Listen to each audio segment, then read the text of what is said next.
She stood alone in the mud while every other woman found a hand reaching for hers. 9 brides chosen, 1 left behind. The crowd didn't look away. They laughed. And just when the broker grabbed her arm to drag her back onto the wagon, a shadow fell over the entire street. Heavy boots hit the ground, the kind of silence that makes men step backward without knowing why. Everyone turned. He was enormous, scarred, dangerous looking in a way that had nothing to do with performance. And he looked straight at her. "I choose that woman." Hit like and drop your city in the comments. Let me see how far this story travels. The wagon rolled into Black Hollow on a Tuesday morning, which meant most of the town had nothing better to do than watch it arrive. It was a wide, flat-bedded thing pulled by 2 draft horses that looked like they'd been on the road longer than they'd been alive, ribs showing under dusty coats, heads hanging low with the patience of animals that had simply stopped expecting anything good. The wagon itself had canvas sides, and through the gaps between the slats, you could see shapes moving. Women, 10 of them packed in closer than comfort allowed, sitting on wooden benches with their bags pressed between their knees and their eyes doing the quiet work of measuring a new place. Black Hollow was not a pretty town to be measured by. The main street was unpaved dirt that turned to sucking mud every time it rained, which in spring meant nearly every other day. The buildings crowding both sides of it were mostly functional: a general store, a feed merchant, a saloon that also served as the post office, on account of the postmaster being a man who found whiskey useful for the job. There was a church with a crooked steeple, a blacksmith whose fire you could hear and smell before you could see him, and at the far end of the street, a squat building with a hand-painted sign above the door that read, R. Edgar Potts, Frontier Matrimonial Brokerage, satisfaction guaranteed or negotiated. That sign had always bothered people in a way they couldn't quite articulate. Not the words themselves so much as the or negotiated part, which implied things nobody wanted to think about too carefully. Edgar Potts was already waiting in the street when the wagon stopped. He was a small man made larger by his hat, a wide-brimmed, sweat-stained thing that he'd clearly bought when he was younger and heavier and had never quite reconciled himself to the fact that it no longer fit his head properly. He wore a vest with 3 buttons. 2 of them matched. He had the bright, mobile eyes of a man who was always calculating something, and he smiled at the gathered crowd the way a man smiles at a room full of people he intends to charge money. "Gentlemen of Black Hollow," he announced, spreading his arms like he was conducting an orchestra. "Your brides have arrived." The men who'd gathered, 30, maybe 40 of them, made the kind of collective noise that wasn't quite a cheer, but wasn't quite conversation either. Something anticipatory. Something that made the women on the wagon go a little more still. The first woman who climbed down was named Clara, and she was everything this crowd expected and wanted. Small, fair-haired, young enough that she still had the softness of someone who hadn't been worn down yet. The man who stepped forward to greet her, a rancher named Dolan with good land and bad manners, did so with his chest out and his hat in his hands, because even bad-mannered men understood that you made at least minimal effort when meeting someone you intended to marry. The second woman was chosen almost as fast. Then the third, then the fourth. Maeve Callahan was the last one still on the wagon. She'd watched the others climb down one by one from her spot at the far end of the bench, closest to the back flap of the canvas. She'd watched each woman step into the light and find someone stepping toward her. Some of those pairings were warmer than others. A few of the men had actual smiles, and a few of the women returned them with cautious ones of their own. The kind that say, maybe more than yes, but at least open the door a crack. Some pairings were more transactional, both parties eyeing each other with the practical calculation of people entering a business arrangement. That was fine too. That was honest. Maeve hadn't expected anything romantic. She wasn't the kind of woman who'd ever had the luxury of expecting that. What she'd expected, what she'd allowed herself to believe, on the long, jolting, cold nights in that wagon, was that she would be chosen. That somebody would need a capable woman, that somebody would look at her hands, which were strong and had worked harder than most men's hands in Black Hollow had ever been required to, and see something useful, something worth bringing home. She climbed down from the wagon. The laughter started almost immediately. It wasn't all of them. In fairness to Black Hollow, it wasn't even most of them. It was maybe 4 or 5 men near the back of the group, the kind of men who existed in every crowd in every town. Men whose social lives depended on finding something to be contemptuous of so they could lean together and feel superior for a shared moment. One of them said something that Maeve couldn't hear clearly and didn't want to. The others responded with the particular quality of laughter that told her it was about her size. She was not a small woman. She had never been a small woman. She had been a large woman her entire life, which was something she'd stopped apologizing for around age 23 when she'd realized that the apology didn't change anything and only added humiliation to the original offense.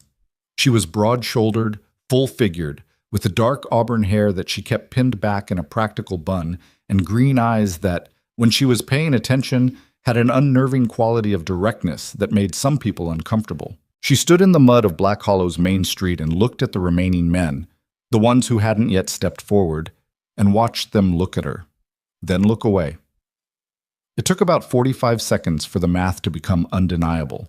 9 women, 9 men stepping forward, and Maeve standing alone in front of a crowd that had reorganized itself subtly but unmistakably, leaving a small, empty circle of space around her that felt like a verdict. Potts cleared his throat.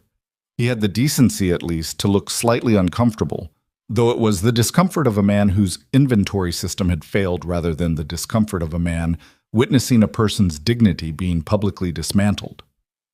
"Well now," he said, managing the situation the way a man manages something he wants to end quickly. "It appears we have—" "She looks like she ate the other 9, said one of the men near the back, loud enough to carry. More laughter. Some people looked away. A few women among the chosen brides glanced at Maeve with the particular careful pity of people who are relieved it isn't them and feel bad about being relieved. Maeve didn't cry. She thought about it, in the way your body sometimes makes the suggestion independently of your brain. And then she decided against it with the firmness of someone who has made that same decision many times before and gotten good at it. She lifted her chin. "I can hear you," she said to the men in the back, without raising her voice. "You should know that. I just want you to know I can hear you." The laughter sputtered for a moment. Then one of them, a lean man with tobacco stains on his teeth, made a mock bow. "My apologies, sweetheart. Didn't realize you had feelings." Potts stepped forward, his clipboard appearing in his hands from nowhere, the refuge of a bureaucrat in an uncomfortable situation. "Miss Callahan, I'm afraid the arrangement has concluded without me," Maeve said flatly. "I can see that. The contract allows for— I know what the contract says." She'd read it 4 times on the wagon. She'd read everything 4 times on the wagon because there hadn't been much else to do. "It says you'll return passage costs to women who aren't matched. I'd like my passage cost, please." "It's more of it's a credit situation, not a— I'd like my passage cost, Mr. Potts." Potts opened his mouth, looked at his clipboard, looked at the crowd, and began the specific brand of bureaucratic throat clearing that meant, "I'm about to explain why you're not going to get what you're asking for." That was when the sound happened. Hooves. The heavy, ground-eating stride of a big horse carrying a big rider, coming down from the northern end of the street at a pace that wasn't quite urgent but wasn't casual either. The crowd shifted without quite meaning to, because crowds are sensitive to that kind of approach, the way animals are sensitive to weather changes. Something in the air pressure changes, and your body knows before your brain does. The horse was a dark bay, wide through the chest, with the kind of muscle that comes from real work rather than care and feeding. The man on it was— people use the word big to describe Gideon Blackridge, and it was true in the literal sense, but it didn't capture what he actually was, which was something else entirely. He was tall, yes, well over 6 feet in the saddle, and broad across the shoulders in a way that made other large men look like they'd just borrowed the shape and hadn't filled it in yet. He had dark hair that he wore too long, hanging past the collar of a coat that had been good once and had since been repaired in several places with the careful, competent stitching of a man who did things himself because he had no one else to do them for him. His face was weathered in the particular way of men who spent most of their time outdoors and not enough time concerning themselves with comfort. Not old exactly, maybe mid-30s, but marked by weather and expression and whatever it was that had put those lines at the corners of his eyes and that set to his jaw. He rode down the center of the street and the crowd parted for him without him slowing down. Nobody said anything. That more than anything else told you what you needed to know about how Black Hollow felt about Gideon Blackridge. Men who made other men fall silent just by appearing. That was a category of person that existed in frontier towns, but it was a small category, and the silence was always about something specific. Sometimes it was about violence. Sometimes it was about power. Sometimes it was about a story people had collectively decided they weren't sure they believed, but weren't willing to test. With Gideon, Maeve would later understand it was about all three. He brought the horse to a stop about 15 feet from where she was standing. He looked at the crowd first, a slow, comprehensive look that covered the whole street the way a man looks at a room when he enters it and wants to know where all the exits are. Then his eyes moved to Potts, then to the wagon, then, finally, to her. He looked at her for a long moment. Maeve looked back. She was not generally a woman who looked away from things.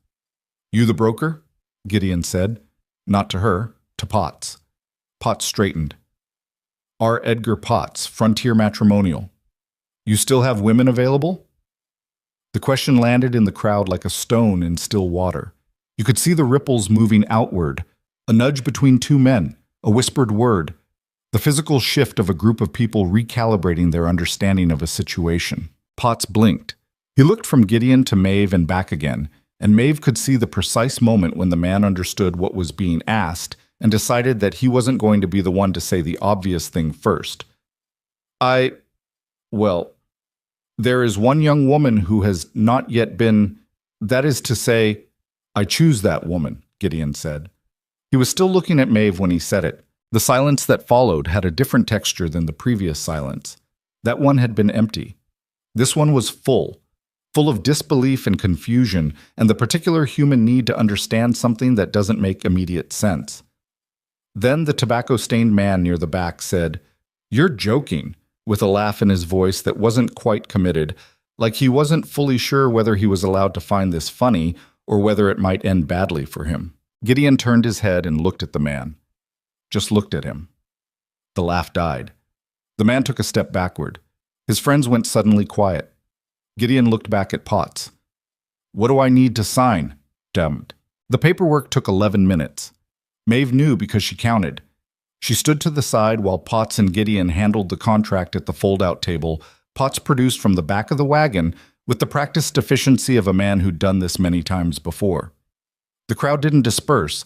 They reorganized at what they considered a safe observation distance, which was about 20 feet and wasn't really safe in any meaningful sense, but made everyone feel better. People were talking. She could hear fragments of it. Blackridge, of all people, probably out of his mind, been up there alone too long. Poor woman doesn't know what she's walking into.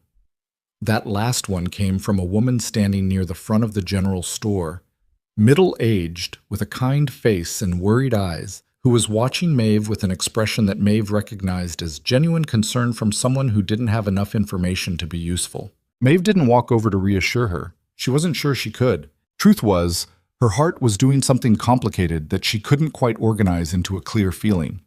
There was relief in it. The basic, animal relief of not being sent back, of not having to return to what she'd left in County Cork with nothing to show for the crossing. There was gratitude, somewhere underneath the relief, mixed up with something that resisted being called gratitude because she didn't fully understand yet what was being given to her, and whether it was a gift or a trap. And there was the sharp, uncomfortable awareness that a man she'd never spoken a single word to had just made a decision about her life, and that she'd let him, and that she'd had almost no other options, which made the letting feel less like choice and more like inevitability. She was not naive. She was 31 years old, which meant she had stopped being naive somewhere around 26 after a sequence of experiences that she thought of as the education when she was being careful about it, and thought of as everything that happened with Declan when she was being honest, which she tried not to be too often, because it didn't help anything. She had come to Montana because she had run out of things to stay for. That was the honest version of it, the version she'd told herself on the ship crossing the Atlantic, and on the train heading west, and on the wagon heading to Black Hollow, was that she was building something. A new life. A new place. But underneath that story was the simpler truth that she was fleeing something old, and that the new life was mostly just the thing she was replacing the old one with. She didn't know this man. She didn't know anything about him except that the town was afraid of him, and that he'd chosen her, and both of those things were information she wasn't sure how to process yet. Gideon finished signing the papers, straightened, and came toward her. He stopped a few feet away. A respectful distance, she noticed, though she wasn't sure if the respect was for her specifically or just a general orientation toward not crowding people. Up close, he was even larger than he'd appeared on the horse. His hands, when she looked at them, were the hands of someone who built things. Knuckles roughed up, palms calloused, fingers that had clearly been broken at least once and had healed slightly crooked. "I have a wagon," he said, half a mile up the north road. "I didn't bring it into town because the streets are narrow and I don't like crowds." "All right," Maeve said. He looked at her bag. She had one. A large canvas one that contained everything she owned, which wasn't much. "I can carry that." "I'm fine." A pause. "Okay," he said. That was it. No sales pitch, no reassurance, no speech about what a wonderful opportunity this was or how pleased he was to make her acquaintance. He turned and walked north up the main street, and Maeve picked up her bag and followed him, and the crowd watched them go with the focused attention of people witnessing something they would be talking about for a long time. Near the edge of the crowd, the tobacco-stained man stepped forward and said, loud enough for her to hear, "God help you, woman." Maeve didn't turn around. She didn't break stride. "I don't need help from anyone in Black Hollow," she said, "but thank you for the sentiment." The wagon was where he'd said it was, half a mile up the north road, pulled into a flat spot between two aspens where the horses could graze. It was a good wagon, better than the matrimonial broker's, sturdily built, with a canvas cover over the bed that had been waterproofed with something that smelled like pine resin. There were supplies in the back, sacks of flour and dried beans, tools, coils of rope. Practical things. The wagon of a man who thought ahead about what he'd need.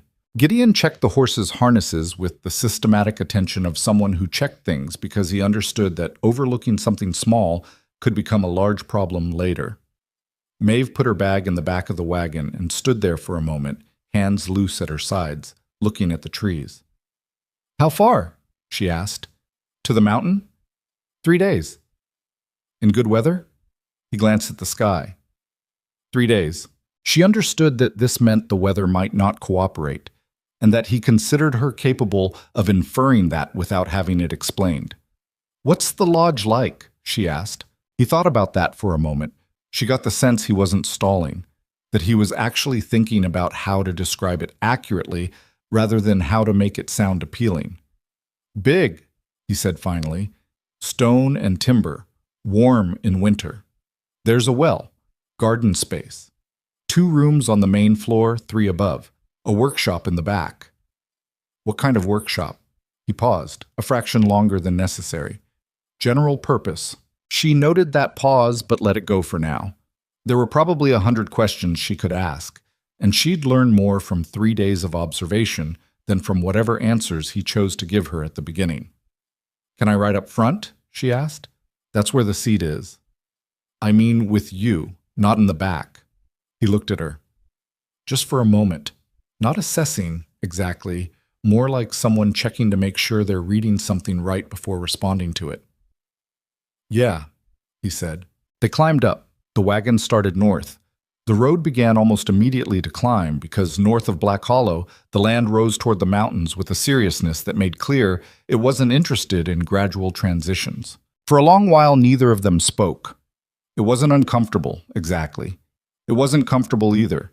It was the particular silence of 2 people who don't know each other well enough to have anything obvious to say and are both, for different reasons, waiting to find out if the other one is who they appear to be.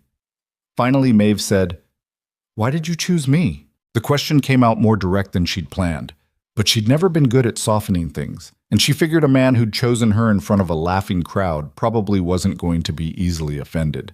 Gideon kept his eyes on the road. "I needed someone capable. There were 9 other women. They'd all been chosen already. You know what I mean." He was quiet for a moment. The horses navigated a bend in the road with their ears turned forward, interested in the trees. "You didn't look at the ground," he said. "When they laughed, you kept your head up." Maeve absorbed that. "That's not much of a reason to marry someone," she said. "It's enough of one," he said. "For now." She thought about arguing with that. Then she thought about where she'd been 2 hours ago, standing alone in a mud-soaked street while a crowd of strangers laughed at her. and she decided that for now was, in fact, a reasonable starting place. Better than nothing. Better than a lot of things. "My name is Maeve Callahan," she said. "I'm from County Cork, Ireland, by way of Boston, Massachusetts, which is where I spent the last 7 years working in a textile mill." She paused. "I'm a hard worker. I can cook, though I'm not remarkable at it. I can read and write in English and Irish. I know some medicine. I'm not a doctor's medicine, but practical things. I'm not sentimental, and I don't frighten easily." Another pause. "I'm 31. Gideon said nothing for a moment. "Gideon Blackridge," he said. "I've been on the mountain 11 years. I don't get to town much." I noticed. Something moved at the corner of his mouth. It wasn't quite a smile, but it was something in the direction of one. "I'll try to keep things clear between us," he said. "I'm not good at... I don't always say things the way people expect." "That's fine," Maeve said. "I'm not particularly delicate." He nodded, once, the way you nod when something confirms what you already suspected. They rode in silence for a while after that. The road climbed higher. The aspens gave way to pines, and the pines got bigger and older and darker, and the air coming down from the mountains had an edge to it that was different from the valley air, cleaner, cooler, carrying the scent of snow from somewhere high above. Black Hollow fell behind them, invisible below the tree line, and Maeve felt it disappear like putting something down you've been carrying for too long. She didn't know what she was heading toward. She knew that with more certainty than she'd known anything in a long time, but she'd stopped knowing what she was heading toward a while ago. That, she'd decided somewhere on the Atlantic, was something she was going to have to get comfortable with. They stopped the first night in a clearing beside a creek that ran quick and cold off the mountain. The water so clear you could see every stone on the bottom and count them if you wanted to. Gideon set up camp with an economy of movement that spoke of long practice, fire going in less than 10 minutes, horses tethered where they could reach grass and water, bedrolls laid out on opposite sides of the fire without anything being said about it that needed to be said. He cooked. Beans and salt pork, nothing elegant, but warm and filling and seasoned with something she couldn't identify that made it better than it had any right to be. "What's in that?" she asked. "Wild onion, some dried sage. Found them up the creek. While I was washing up? Didn't take long." She looked at him across the fire. He was eating with a focused attention that she was beginning to understand wasn't rudeness. It was just that he was the kind of person who was where he was. When he ate, he ate. When he worked, he worked. There wasn't a lot of performance about him, no ambient awareness of how he appeared to other people, which made him either very confident or very solitary, or both. "Tell me about Black Hollow," she said. He looked up. "What about it? Why does everyone seem afraid of you?" He thought about that. A log shifted in the fire, sending a small cascade of sparks upward. "Old reasons," he said. "Old reasons like what?" "Like things that happened a long time ago that people remember differently than I do." "What happened?" He met her eyes across the fire. "I'm not ready to talk about that," he said. It was so direct, not hostile, just direct, that she found herself respecting it even as it frustrated her. She filed it under things I'll find out eventually and moved on. "All right, tell me about the mountain then." And that, she discovered, was the right question. Because when he talked about the mountain, something changed in him. Not dramatically, not the kind of transformation that happens in stories where a person becomes unrecognizable when you find their subject. It was subtler than that. The set of his shoulders eased slightly. His voice, which was already deep and not particularly varied in its expression, developed something like rhythm. He described the mountain the way someone describes a place they know better than any person. The north-facing slopes where snow lasted into June. The natural springs that ran year-round and never froze because they came from so deep in the earth. The meadow at the 5,000-foot elevation where elk gathered in late summer in numbers he'd tried to count once and given up because the counting kept being interrupted by more elk. He described the rock formations above the tree line and how they changed color through the day as the light moved. Red at dawn, pale gold by afternoon. A deep, almost purple at dusk that he'd tried once to paint and failed because he couldn't get the color right. Maeve listened. She didn't interrupt except once to ask, "You paint?" He caught himself, the way someone catches themselves revealing something they hadn't planned to reveal. "Sometimes," he said, and looked back at the fire. "I'd like to see that sometime," she said carefully, not pushing. He didn't answer, which she was beginning to understand was not the same as no. The fire burned lower. The creek talked to itself in the darkness. Somewhere up the mountain, an owl called, and something answered it from farther away. Maeve lay on her bedroll looking up at the sky, which out here, away from any town, was a staggering quantity of stars. She hadn't seen stars like that since she was a child in Cork. The Boston skies were orange at night from all the gas lamps, and the Milltown air was rarely clear enough for stars anyway. She thought about the laughter in Black Hollow's main street. She thought about the tobacco-stained man and his friends. She thought about the look on Potts's face when he realized he'd have to refund her passage cost, and the subsequent look when Gideon appeared and rendered that problem moot. She thought about what Gideon had said. "You didn't look at the ground." She didn't know if that was a compliment or just an observation. She decided it didn't matter much. She had ended the day somewhere other than where she'd started it, which was more than she could have said for a lot of days in recent memory. Across the fire, Gideon was a large, still shape already asleep, or appearing to sleep, she wasn't sure which. He slept on his back with his arms at his sides, which somehow seemed exactly right for him. The strange thing, the thing she noticed before she fell asleep and then thought about again in the morning, was that she wasn't afraid. She had expected to be afraid. She had lectured herself on the wagon about being practical and clear-eyed and not naive, had constructed in her mind a whole framework for managing fear by acknowledging it directly rather than pretending it wasn't there. And then she'd arrived in Black Hollow and been humiliated in public, and chosen by a stranger that an entire town was frightened of, and she had followed him into the wilderness without knowing his full name until an hour into the trip. And she was not afraid. She couldn't fully account for it. She filed it under things I'll understand later and let herself sleep. The second day on the road was harder. The climb steepened, and a rain that had been threatening since early morning finally made good on its threat around midday. A cold, driving Montana rain that came sideways with a wind behind it and had real intentions. Gideon stopped the wagon and produced oilskins from somewhere in the back without being asked, handing one to Maeve without comment. She pulled it on and pulled the hood up, and they drove on through the rain, which did not stop being cold and sideways just because they were prepared for it. The road, where it was still a road, turned into the mud it had always secretly wanted to be. In one section where the slope was particularly steep and the drainage particularly bad, the wagon's left front wheel sank past the axle and the horses strained and the wagon didn't move. Gideon climbed down without a word, went around to the sunk wheel, and assessed it with the focused attention of a man who has dealt with this exact problem before and knows exactly what it requires. What it required, it turned out, was leverage, which required a pry board from the back of the wagon, which required both of them to get it properly positioned, and then both of them to apply their weight to it in the right direction at the right moment while the horses pulled.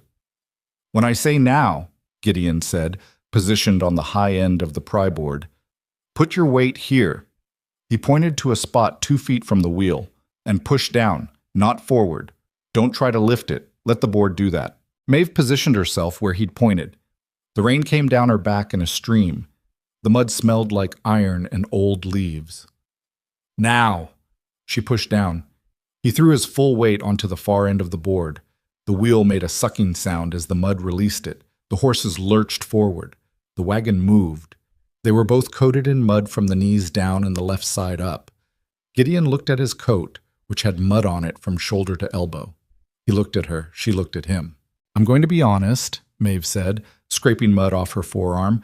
"That is not how I planned to spend the afternoon." Something happened on his face that she was starting to identify. The fractional shift that in another person would have been a full laugh, but in him manifested as a compression at the corners of his mouth and a change in his eyes. It was there and gone in less than a second. "You did it right," he said. "The push down, not forward. Most people instinctively push forward, and it doesn't work." "Most people haven't moved heavy equipment before," she said. He looked at her with something new in it.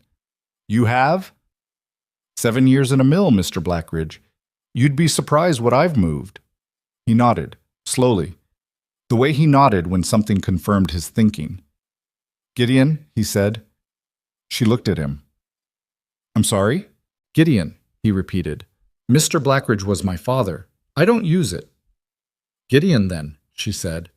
Maeve, he said, which was the first time he'd used her name, and she had the strange private awareness of finding that she didn't mind how it sounded when he said it. They drove the rest of the second day in and out of rain, stopping in the late afternoon when the light failed in the way it fails in mountain forests, suddenly, completely, without apology.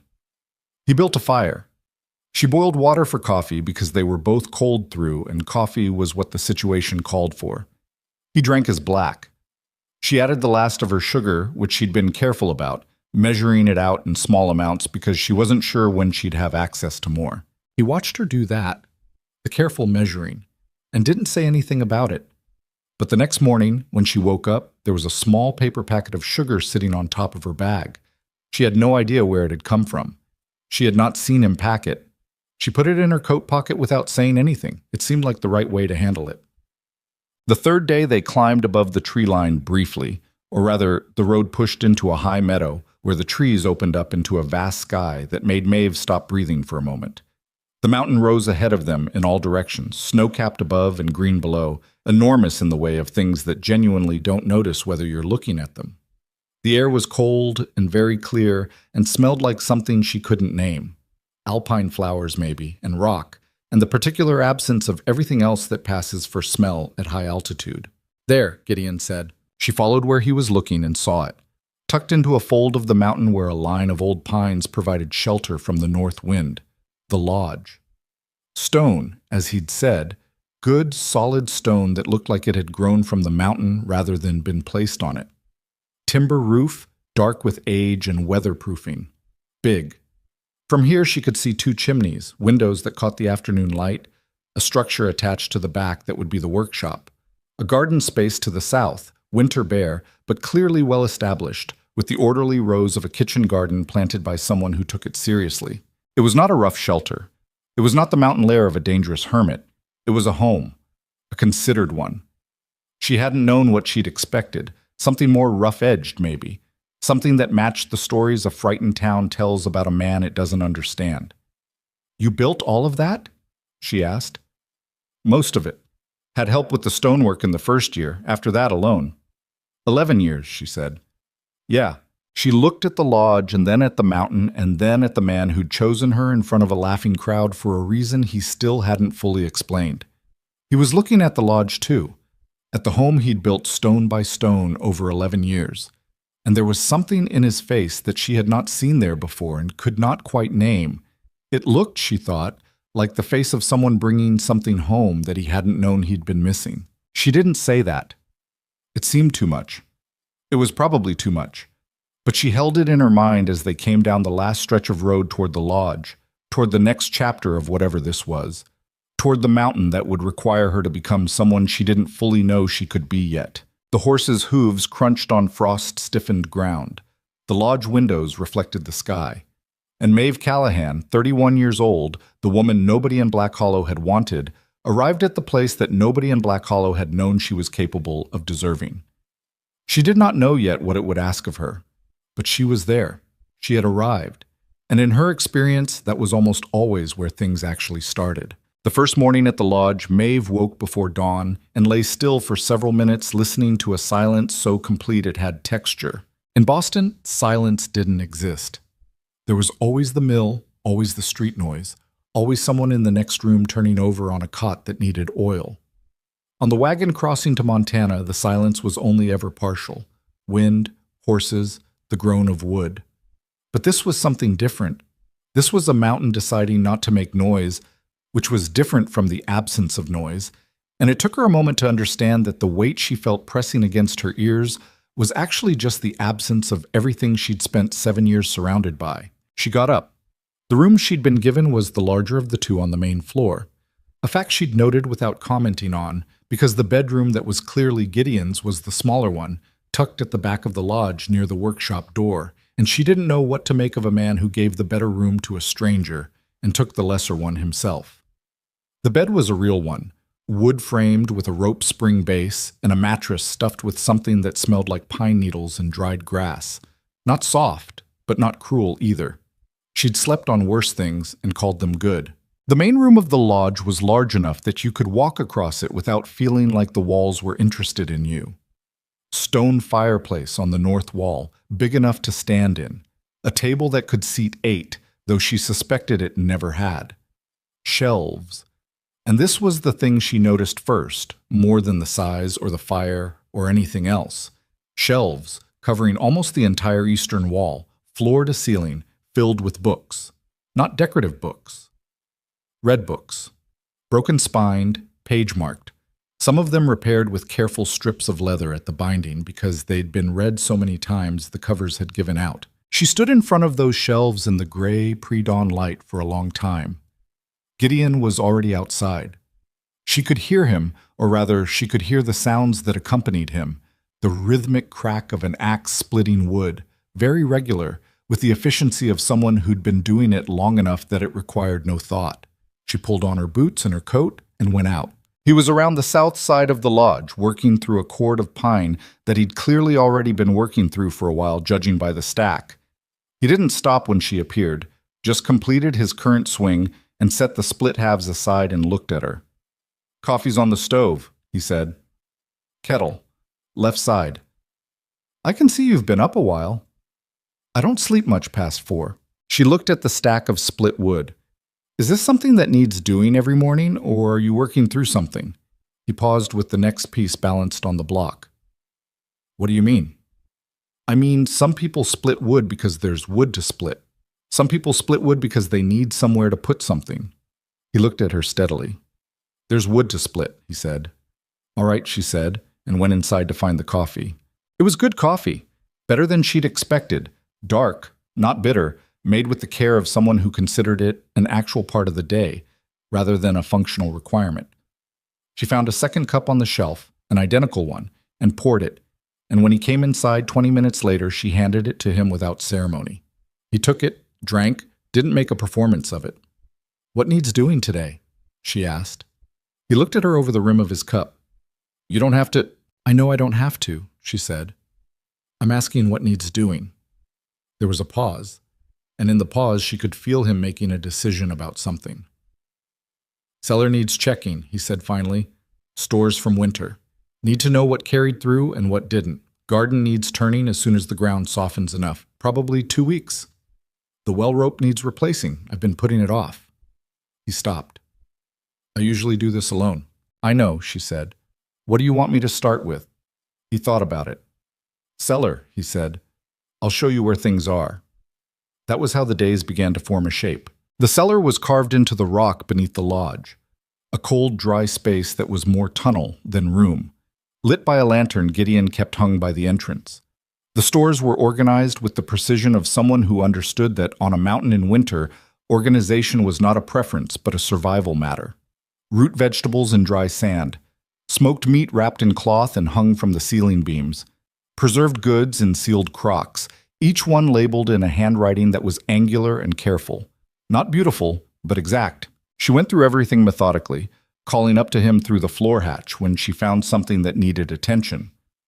3 crocks of apple preserve had developed a bad seal and gone off. A bag of dried corn had gotten damp at the bottom and needed to be spread and dried before it went to mold. The smoked venison was in good shape, better than she'd expected, actually, wrapped well and in a cold enough space that it hadn't suffered through the winter. When she climbed back out, she had a list in her head. She didn't write it down. She told him directly. He listened. When she finished, he said, "The corn's salvageable if you spread it on the south-facing rock outside. Sun hits there first." "I figured," she said. "I'll do it after breakfast." He nodded, and then he said, which surprised her, "You know preserve work?" "I grew up on a farm in Cork. We preserved everything. You had to." "What kind of farm?" "Mixed. Cattle mainly, some pigs, kitchen garden.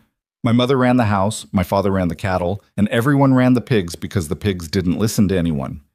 She said it without thinking, and then heard herself and felt the small, specific ache of someone who's mentioned something they don't mention often. Her mother had been dead 9 years, her father 11. "Anyway," she said, "I know preserve work." Gideon was quiet for a moment. "The bad crocks," he said. "Apple preserve. There's more apple on the east slope in fall than I can ever use. I can show you where, come autumn." It was such a small thing, a practical, future-oriented statement about apple trees and preserving. But it was the first time either of them had spoken about the future in any concrete way, and Maeve noticed it the way you notice a light coming on in a window of a house you'd thought was empty. "All right," she said, "show me an autumn." She spread the corn on the south-facing rock.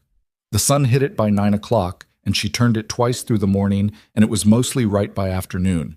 And the three things together, the cellar work, the corn, the conversation about apple trees, made her feel for the first time since leaving Boston like she was doing something that connected to something else, like she was inside a life rather than waiting to be admitted to one. The second week was when she found the workshop. She hadn't been in it yet. Gideon disappeared into it most evenings after supper for an hour or two, and she hadn't asked because she'd learned already that he would tell her things when he was ready to tell them, and that pushing produced a kind of careful blankness in him rather than actual information. So she waited, and on the 9th evening he came out of the workshop carrying something and set it on the table without explanation. It was a chair, a small one, not a child's chair exactly, more the proportions of a reading chair, the kind you pull close to a fire. He'd made it from pine, joined without nails, the wood worked smooth enough that you could see the grain had been respected rather than just shaped.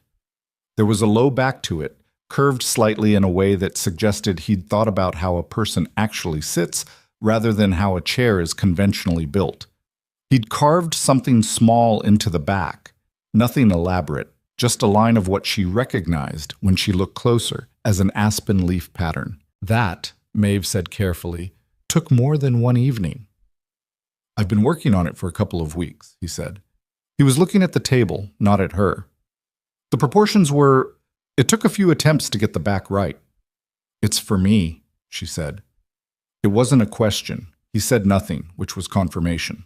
She pulled it up to the fire and sat in it. It was exactly right. She didn't know how he'd gauged it. They'd never talked about chairs, she'd never described any preference. But it was the right height for her, and the back curve was right, and she fit in it in a way that didn't require adjusting herself to the chair. "Gideon?" she said. He looked at her. "Thank you," she said, directly, without softening it. He nodded, turned back toward the workshop, then stopped with his hand on the doorframe and said, without turning around, "If there's something you want done to the room, the one you're in, you can tell me. I built the shelves in there. I can add more or move them or—" "The room is good," she said, "but I'd like something from that wall of yours." He turned slightly. "Books? May I borrow them? I'll be careful." "You don't have to be careful," he said. "Books are meant to be read." She looked at the shelves. "Which ones have you read the most?" He was quiet long enough that she thought he wasn't going to answer. Then he crossed to the shelves and ran his fingers along the spines in a way that was completely unconscious and completely revealing. A man reading his own library the way other people trace familiar faces. He pulled out 3 volumes and brought them to her. Keats, A Natural History of the Montana Territory, and a battered novel she didn't recognize, Cervantes in the original Spanish, which surprised her enough that she looked up at him. "You read Spanish?" "I learned," he said. "Winters are long." She held the Cervantes. "So are you fluent?" "Passable. I can read better than I can speak. I haven't had much opportunity to speak it." "I have a little Irish," she offered. "Though it's been a while. My grandmother insisted, and then she died and I stopped practicing, and now most of it is prayers and insults, which I suppose covers the essentials." That compressed thing happened at the corners of his mouth again. "That sounds about right for any language," he said. "Teach me some Spanish," she said. "Real words, not just polite ones." He looked at her for a moment. "Why?" "Because winters are long," she said, and watched the surprised warmth move across his face before he could catch it and put it away. The music she found by accident, in the way you find most things that matter, by being in a place long enough that things reveal themselves without being forced. It was a Saturday, 3 weeks after her arrival. She'd started keeping rough track of days because she was a person who needed to know where she was in time, even when nothing particular depended on it. She'd gone to bed early with a headache that had been building since midday, and woke around midnight to a sound coming through the floor. At first she thought it was an animal, something outside the lodge pressing against the walls. Then she lay still and listened more carefully and understood that it was coming from below, from the main room, and that it was structured. musical. The sound of someone playing something she didn't immediately recognize. She went downstairs quietly, without a candle. The main room was lit only by the fire, burned low by now, and the light from the workshop door, which stood slightly open. The sound was coming from in there. She went to the door and looked through the gap. Gideon was sitting on a low bench in the back corner of the workshop, bent over an instrument that took her a moment to identify. A fiddle, but not played like a fiddle, held low across his knees the way you'd hold a guitar, his left hand pressing strings and his right drawing a bow across them with a technique she'd never seen before and couldn't quite follow. The music it made was low and strange and plaintive in a way that didn't resolve the way music usually resolved, that kept moving towards something and then pulling back, like a door someone was trying to open from the wrong side. He played for a long time. She stood at the door and listened without announcing herself, because announcing herself felt like it would end something that needed to finish on its own terms. When he stopped, it was complete. Not interrupted, just done. He sat for a moment with the bow still in his hand, looking at nothing in particular. Then he became aware of her the way you become aware of someone in a doorway. A change in the air, a peripheral shift, and turned. She waited for him to be angry, or at least uncomfortable. He was neither. He looked at her with something that was closer to being caught than to being angry. A brief, unguarded moment of a man who was seen doing something private. "How long?" he asked. "Most of it," she said. "I'm sorry. I should have said something." "No," he said. "It's all right." He looked at the fiddle across his knees. "I don't usually play when anyone can hear." Why? He thought about it. It doesn't sound like anything anyone would want to listen to. It's not songs. It's just... He stopped. "It's what happens when you think," she said. He looked up at her. "Yeah," he said. "Something like that." She came into the workshop and sat on a crate near the door, far enough away that it wasn't crowding. She looked around the space properly for the first time. The workbench with its organized tools, the half-finished chair she'd spotted earlier, now clearly one of a pair, the shelves holding materials, and on the far wall, things she hadn't expected. A series of small framed paintings, all landscapes, all unmistakably the mountain outside, rendered in oils that were imperfect in ways that made them more honest rather than less. The color she'd thought would be impossible to capture, the alpine purple at dusk, was there, close enough to write that she understood why he'd tried. "These are yours," she said. "They're bad," he said. "The purple's nearly right." He looked at her with a wariness she was beginning to understand. He wasn't used to responses that came from actual looking. He was used to people who praised things reflexively or dismissed them reflexively, and he'd stopped bringing his work into either of those conversations a long time ago. "The light changes too fast," he said after a moment. "By the time I've mixed what I need, it's already something else." "Mix it in advance," she said. "Lay it out before the light changes." He was quiet. "I've tried that. I can never predict exactly." "You don't have to predict exactly. You just need to be close enough that the distance between what you mixed and what you're seeing is workable." She paused. "I'm not an artist. I don't know if that's even how it works." "It might," he said slowly. "I'd have to..." He stopped, and she could see him actually thinking about it, turning it over, not agreeing with her to be agreeable, but genuinely considering whether it was useful. That was something else about him she'd been cataloging. He was not polite in the automatic way. He didn't smooth things over or agree to end conversations. If he agreed with you, it was because you'd actually convinced him of something. She found, to her own surprise, that she liked that. The harder thing to admit was that she was finding him, in general, easier to be around than she'd expected. Not comfortable in the sense of frictionless. They disagreed about things, sometimes sharply, and he had the infuriating quality of going completely silent in the middle of an argument when he needed to think, which made her feel like she was arguing with a mountain, but present in a way that made the lodge feel inhabited rather than occupied. She wasn't disappearing into his world. She was existing in it, and there was a difference. "Can I ask you something?" she said one evening in April when the snow on the lower slopes was starting to pull back, and the garden plot outside showed the first tentative green of things that had been waiting under the ground all winter. "You can ask," he said, which was his standard answer, which meant he might answer and he might not.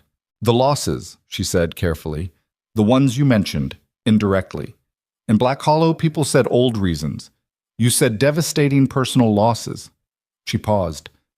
You don't have to tell me, but I want you to know I'm not asking to collect something. I'm asking because I've been here 2 months and I think I should know who I'm living with. He was quiet for a long time, long enough that she'd nearly decided he wasn't going to answer. My wife, he said, and my son, 8 years ago. He said it with the flatness of someone who has practiced saying a thing until the saying of it no longer breaks him, but the practice shows, because the flatness is itself a kind of evidence. Fever, the winter of '66. It went through the valley settlements fast, and I was up here, and I didn't know until... He stopped. Maeve waited. I didn't get there in time, he said. I've told myself since then that there was nothing I could have done if I had. Sometimes I believe it. She didn't say anything immediately. She was careful about this, as careful not to offer the comfort that was actually for her own discomfort, the reflexive, I'm sorry that was true, but also a way of closing a door. What was your son's name? She asked. He looked at her. Something shifted. Thomas, he said. He was 3. And your wife? Eleanor. A pause. Elle. She hated Eleanor. Maeve nodded, held it, didn't turn away from it. The men in Black Hollow, she said eventually. What did they do? It was after, he said. I came down from the mountain. I wasn't right for a while. I did things that I don't fully account for with reasoning. 2 of the men who ran the trading post, there'd been some dispute about a land boundary before. I went to settle it, and it didn't settle cleanly. He looked at his hands. No one was killed, but one of them still walks with a limp, and neither of them will look at me directly. And the town decided you were dangerous, she said. The town decided I was something to tell stories about, he said. It's easier than thinking about a man who lost his family and lost himself for a while afterward. She absorbed that. You could have stayed down in the valley, she said, after you came back to yourself. You could have tried again. With what? He said, not sharply, just honestly. I'd built this. Elle and I, we'd started it before she... He stopped. There was a plan. We were going to build a real settlement here eventually. Bring others up. She was better at people than I am. She had plans. He shook his head. After I finished building because I didn't know what else to do with myself. And then it was finished and I was alone, and I just stayed. Until Black Hollow, Maeve said. He looked at her steadily. I went to town for supplies. I do, a few times a year. I usually go early, before anyone's much about, but there was the wagon, and then there you were. And you decided. I decided, he said. He sounded slightly surprised by himself, still, which she found unexpectedly moving. I don't know what I was thinking exactly. I saw what they were doing, and I saw you not looking at the ground, and something... He paused. It was a quick decision. I don't usually make quick decisions. For what it's worth, Maeve said, it was the right one. He looked at her carefully, the way he looked at things he wanted to understand accurately. Is it? For you? She thought about Boston. She thought about Declan and the years she'd spent being small in his presence, making herself easier to handle, and the specific moment 2 years ago when she'd looked in a mill bathroom mirror and not recognized the woman looking back and had decided, quietly and without drama, that she was done. It's the best decision anyone's made about me in a long time, she said. That's something. He nodded, looked at the fire. Tell me about Cork, he said. So she told him. She told him about the farm and her parents and the way the coast looked in August when the light came off the Atlantic at a low angle and turned everything amber and bronze. She told him about the crossing and Boston and the mill, and she told him because he'd told her something true, so she gave him something true in return.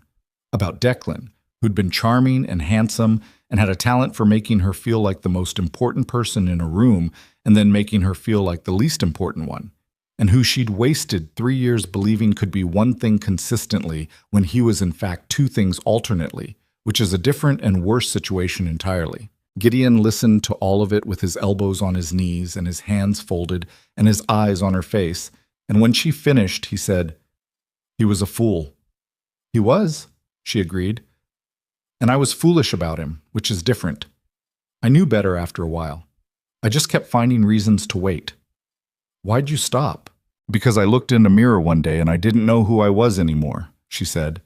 And I figured out I'd rather be unknown to myself in a new place than invisible to myself in the old one. He was quiet. Then, He stopped, started again. I think I understand that. I think you do, she said. The fire burned down between them, and neither of them moved to add wood, and the lodge got slightly darker and slightly cooler, and neither of them moved. It was not a romantic moment in any way that could be quantified. No one leaned toward the other. No words were exchanged that hadn't been earned by honest disclosure. But something happened in that room, or rather something that had been accumulating quietly for 8 weeks finished accumulating and became something you'd have to name, if you were forced to name it. Trust. Not the perform kind. Not the kind you say out loud because you want it to be true. The kind that builds in the dark without you noticing until you look up one day and realize you've stopped bracing for the thing you were afraid of. She did notice it later. She noticed it when she went back to her room and lay in the bed and looked at the ceiling and realized her chest felt different, lighter, somehow, in a way that wasn't fully physical.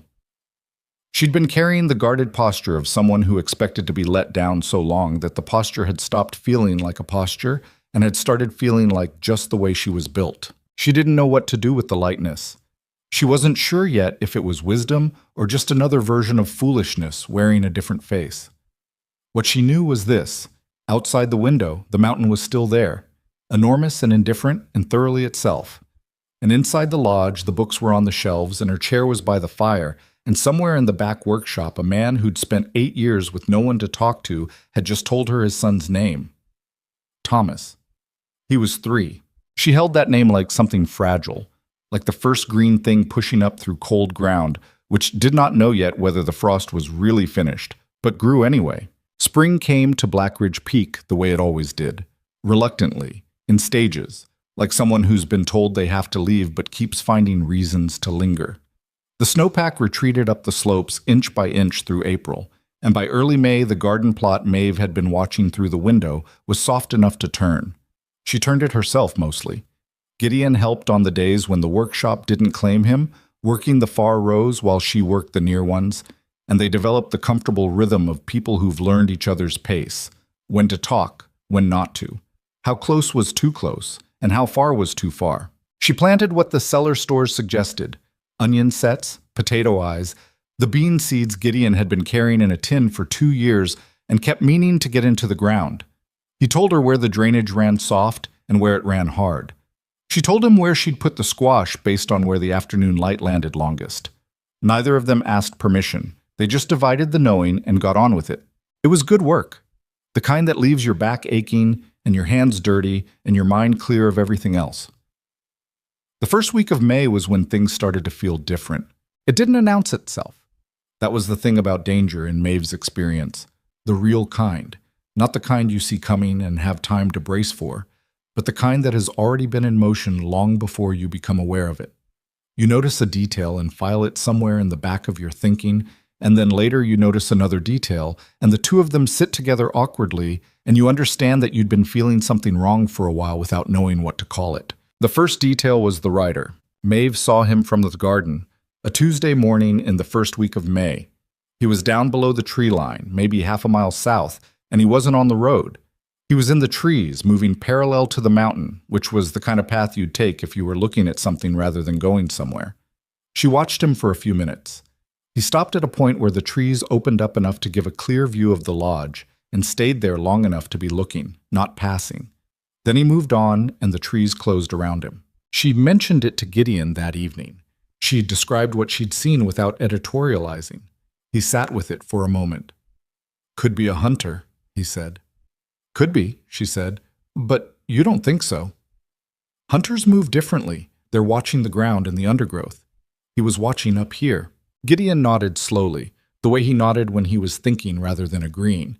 He didn't say anything else about it that night, and she didn't push, but she noticed that after that he started going to bed later, and that once, waking at 2 in the morning for no reason she could name, she heard him moving quietly in the main room, going to a window, and then to another window, and then standing still. The second detail was the letter. Gideon went down to Black Hollow for supplies on a Thursday, the same monthly trip he'd apparently been making for years. He was gone 2 days and returned in the late afternoon of the second day with the wagon loaded and something in his face that was different from when he'd left. Not the controlled blankness he used when he didn't want to be read, but something underneath that, something that was working to contain itself and not entirely succeeding. He unloaded the wagon in near silence. She helped without asking questions, because she'd learned that questions at the wrong moment with Gideon produced nothing useful, and that he would arrive at telling her in his own time if she gave him the space for it. After supper, he put a folded piece of paper on the table between them. "Someone left that at Potts's office," he said, "addressed to me. Potts said a man dropped it off 2 weeks ago and didn't give a name." She looked at him. He nodded. She picked it up and read it. The handwriting was careful and deliberate, the handwriting of someone who didn't write often, but understood that presentation was part of intimidation. It was brief. It said that a businessman named Silas Crow, representing the Crow Territorial Mining Concern out of Helena, had acquired an interest in mineral rights adjacent to Black Ridge Peak, and that recent geological surveys suggested the area contained significant silver deposits. It said Mr. Crow would be interested in purchasing the Black Ridge property at a fair market assessment. It said this offer was extended in good faith and with the understanding that all parties would benefit from a civilized arrangement. It said, at the very end, in the same careful hand, that Mr. Crow hoped Mr. Blackridge understood that the alternative to a civilized arrangement was generally a less civilized one. Maeve set the letter down. "How long have you known?" she asked. Gideon looked at her. "Known what?" "About the silver." He was quiet for a long moment. A log shifted in the fire. 11 years, he said. She held herself very still. Not from anger exactly, though anger was there in a minor key, more from the feeling of a room rearranging itself around her, things she'd thought she understood moving into different configurations. "You knew when you were building, when you brought me here." "Yes." "You didn't think that was something I should know." "I didn't know who you were yet," he said. "When I brought you here, I didn't know you at all." A pause. "I've been thinking about telling you since February." "February?" she said. "It's May." "I know." He met her eyes directly. The thing about him was that he didn't look away when he was wrong, which was worse and better at the same time than a man who avoids your gaze. "I was afraid of what it would change." "What do you think it changes?" "I don't know." "That's what I was afraid of." She looked at the letter again, then at him. "Where is it?" "The deposit. Under the north slope. There's a shaft, natural, mostly. I widened it some years ago. The vein runs deep. I don't know how far." He paused. "It's significant. The kind of significant that changes what a place is worth to someone who wants what's under it." "And you've never worked it? Never taken anything out?" "No." "Why?" He was quiet for a moment. "Because Elle and I didn't come here for silver. We came here to build something that was ours. And after she was gone," he shook his head, "taking the silver would have meant dealing with the world, assay offices, buyers, banks, people coming up here to see. I didn't want any of that." He looked at his hands. "And I knew that the moment anyone else knew it was there, it would stop being a mountain and start being a mine." Maeve absorbed all of that. She turned the letter over in her hands, looking at the last line again. "The alternative to a civilized arrangement is generally a less civilized one. Silas Crow," she said. "Do you know who he is?" "I know of him. He's been buying up mineral rights across the territory for 5 years. Some of what he buys he actually purchases. Some of it he takes." Gideon's voice was flat and even on that, without performance, which made it more serious than if he'd said it with heat. "There was a homesteader south of the Bitterroots named Garrison. Crow wanted his valley for a sluicing operation. Garrison said no. 6 months later, Garrison's barn burned and 2 of his hands quit, and someone filed a contested claim on his water rights that tied him up in the territorial courts for 2 years until he ran out of money and sold. That's how he works," Maeve said. "That's how he works?"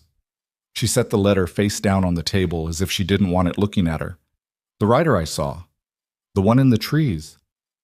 "Survey man," Gideon said. "Almost certainly. Crow wouldn't have sent the letter without having someone up here already." So he already knows what's on the mountain. He knows what the survey told him. He doesn't know the shaft. He doesn't know the depth of the vein. A pause. But he knows enough to know it's worth coming after. The kitchen was quiet. Outside, the mountain was dark and enormous and oblivious to all of it. The same mountain it had always been, indifferent to the fact that men and Helena were looking at maps of it and seeing a number. "What are you going to do?" Maeve asked.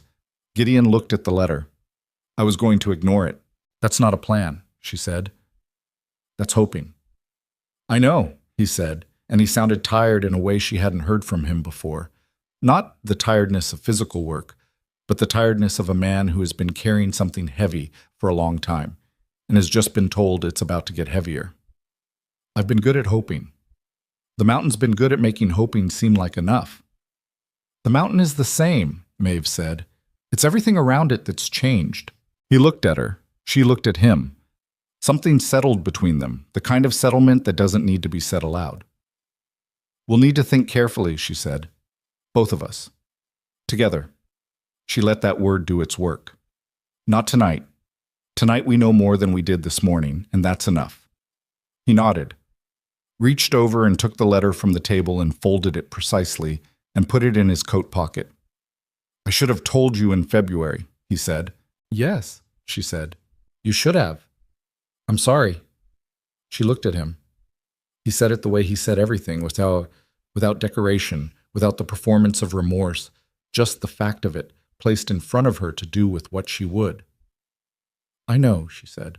She didn't tell him it was fine. It wasn't entirely fine, and they both knew it, and the only thing worse than a real grievance was having it dismissed too quickly by someone who wanted to be comfortable more than they wanted to be honest. She let it sit. He let her let it sit. That, she was beginning to understand, was its own kind of respect. The next 3 weeks were a study in how a threat moves. Not quickly, not dramatically. It moves like weather. You can feel the pressure changing before you can see what it's bringing, and there's a particular kind of anxiety in that interval between knowing something is coming and knowing what shape it'll take when it arrives. 2 more riders appeared in the trees below the lodge, on separate days. Gideon identified them by the quality of their horses. Not work horses, not hunters' mounts, but the kind of animals a man buys when he has money and wants other people to know it. Survey men, he thought, or lawyers, or both. Then a man arrived at the lodge directly. He came up the road on a gray afternoon in late May, alone, on one of those expensive horses, wearing clothes that were clean enough to have been changed that morning, and a hat that wasn't functional but was tasteful. He was perhaps 40, with the kind of face that was pleasant when it wanted to be and cold when it didn't need to be. And right now it was being pleasant. Maeve was in the garden when he rode up. Gideon was on the roof of the workshop, repairing a section of timber that had shifted over the winter. He heard the horse and came down the ladder with the particular unhurried deliberateness of a man who intends the other person to wait. "Mr. Blackridge," the man said, smiling. "My name is Harrison Cole. I represent the Crow Territorial Mining Concern." "I got the letter," Gideon said. "Then you know Mr. Crow is interested in a purchase." "I know Mr. Crow is interested in something," Gideon said. "I haven't decided it's a purchase." Cole's smile stayed. It was the smile of a man who'd had this conversation many times and knew how to manage it. "Mr. Crow is a fair dealer. He's prepared to offer—" "I'm not interested in the number," Gideon said. Cole looked at him. The smile adjusted, fractionally. "Mr. Blackridge, I hope you understand the position clearly. Mr. Crow has already acquired mineral rights to adjacent land. The vein you're sitting on, should it prove to extend beyond your property boundaries—" "It doesn't," Gideon said. "I know this mountain better than your surveyors do." "Even so." Cole glanced toward Maeve, who had straightened from the garden and was watching without pretending not to. "You have a wife now, I understand. A new one. You want to think about what's best for her situation as well as your own. Starting a family, a fresh start. The money Mr. Crow is offering would—" "Mr. Cole," Maeve said. Both men looked at her. She walked from the garden to where they were standing, wiping her hands on her work apron, and she looked at Harrison Cole with the kind of direct attention that some men found disconcerting from a woman, and that she had stopped moderating years ago. "You rode up here to talk to my husband," she said. "You've talked to him. He told you he's not interested. I'm not sure what the confusion is." Cole studied her for a moment. Mrs. Blackridge. The answer is no, she said. The property isn't for sale. Not at a fair number, not at an unfair number, not for any number, because a number isn't the point. She let that land. If Mr. Crow sends anyone else up here, they'll get the same answer. And if he has questions about the mineral rights or the property boundaries, he's welcome to address them through the Territorial Land Office in Helena, which is where the deed is filed and which is the appropriate place for those conversations. Cole looked from her to Gideon and back. Something in his face had shifted. The pleasant surface had cooled, and underneath it was something more calculating and less agreeable. "I'll convey your position to Mr. Crow," he said. "You do that," Maeve said. He left. They watched him ride back down the road until the trees took him. Gideon looked at her.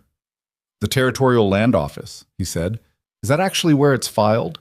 "I have no idea," she said, "but he doesn't know that, and it sounded official." A pause. "You told him we were married," he said. "In front of a man like that, we're married," she said. "Legal arrangements aside, there's nothing he could use if we are, and several things he could use if we're not." She looked at him steadily. "Was that all right?" He held her gaze for a moment. "Yes," he said. "That was all right." What neither of them said, standing there in the yard watching the dust settle from Cole's horse, was that the word married had not sounded wrong from her mouth. That was a thing they both noted privately and filed away in the part of themselves that wasn't ready to deal with it yet. The situation moved faster after that. Crow had apparently expected the first approach to produce compliance, because when it produced refusal instead, the retaliation was not slow. Gideon learned what was happening in pieces, the way news traveled in that country. A rider passing through mentioned something to someone, and that someone was a trapper who came up to trade pelts and told Gideon in the careful way of a man passing along information he wasn't sure the other person wanted to hear. The story circulating in the valley towns, Black Hollow, Millward Crossing, the settlement at Cedar Flat, was that Maeve Callahan had been purchased illegally by a dangerous and unstable man, that she was being held on the mountain against her will, that someone needed to see to her welfare and to the matter of the Black Ridge land, which was sitting on a fortune that rightfully should benefit the territory. Maeve heard this sitting across the table from Gideon and the trapper, and felt something cold move through her that wasn't fear exactly, but was adjacent to it. The feeling of being used as a story by someone who had no interest in the actual person the story was about. "He's using me," she said when the trapper had gone. "Yes," Gideon said, "as an excuse. As a reason that sounds better than I want what's under your mountain." He stood up and went to the window. The mountain outside was the same mountain it had always been. "Men are starting to listen to it. I've heard there are some in Millward Crossing who think—" "It doesn't matter what they think," Maeve said. Her voice came out harder than she'd intended, but she didn't soften it. "What matters is what's true. And what's true is that I'm here because I chose to be here. Crow can't change that." "He can change what people believe," Gideon said. "And in this territory, what people believe is close enough to what's real that the difference sometimes doesn't matter." She knew he was right. She'd seen it in Boston, in Cork, in every place she'd ever been. The power of a story told by someone with the resources to tell it loudly and often enough that it became the version people remembered. "Then we need to tell our own story," she said. "How?" She thought about it. "I'll write a letter. To the Territorial Land Office, to the editor of the Millward Crossing Gazette, if there is one, to whoever deals with this kind of claim in Helena. I'll sign my own name to it. I'll state clearly that I came here of my own will, that I remain of my own will, and that the characterization being circulated is false and is being used to advance a fraudulent mineral claim." She looked at him. "Do you have paper?" "Yes." "Then I'll write it tonight." "Maeve," his voice was careful, "Crow has money and influence. A letter from you won't—" "It won't stop him," she said. "I know that, but it creates a record. It means that when this goes where it's going, and it's going somewhere, Gideon, you know it is, there will be documentation that tells the truth. That matters." He was quiet. "I'm not naive about this," she said. "I'm not writing the letter because I think it will fix everything. I'm writing it because it's the true thing I can actually do right now, and doing the true thing is still worth doing even when the situation is bigger than one letter." She paused. And because sitting here doing nothing will make me lose my mind. Something moved across his face. Through the worry and the calculating assessment of the situation, something warmer pushed through. "Write the letter," he said. She wrote 4.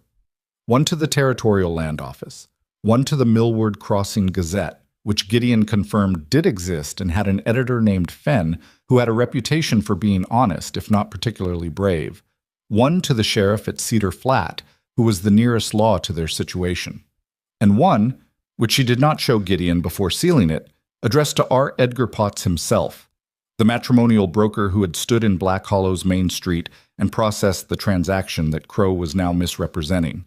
That letter was short and specific. It said, "You know the terms of the arrangement. You have the signed documents. If anyone comes to you claiming otherwise, I would consider it a serious matter if you were to confirm a lie. I would consider it an equal seriousness if you chose to tell the truth. I trust you to make the right calculation. Maeve Callahan Blackridge." Potts was not a courageous man, but he was, she'd assessed, a man who ran a business dependent on his contracts being honored, and a man whose contracts being publicly invalidated would be bad for that business. She was giving him a reason to be honest that didn't require courage. That, she'd found, was generally more effective than appealing to someone's better nature. Gideon took the letters to the postwriter at the mountain's base. He came back with 2 things: word that the letters were sent, and the information that 3 men had been seen asking questions about the mountain road in Black Hollow. Hard-looking men, not surveyors, not lawyers. They sat with that information through a tense supper. "He's moving faster than I expected," Gideon said. "He expected you to fold when Cole came up," Maeve said. "We didn't fold, so now he's changing his approach." "He'll say you need rescuing," Gideon said. The word came out with a flatness that had something under it. "He'll send armed men and say it's a welfare check." "Let him say it." She looked at Gideon across the table. "What do you have for defense? What's actually here?" He looked at her for a moment. 2 rifles, a shotgun, ammunition. Decent supply. I keep it stocked. The lodge is stone and timber. It's solid. There are 2 ways up from the south, the main road and a cut trail through the east side. The north is too steep for horses in any number. He paused. "I know this ground, and they don't." "What about the shaft?" she asked. "The silver? Where is it?" "North slope. Covered. You'd have to know where to look." "Could we move anything that marks it?" "The cover's natural stone. I built it to look like part of the rock face." He looked at her. "It's not their immediate priority. They want the land. The silver comes after they have the land."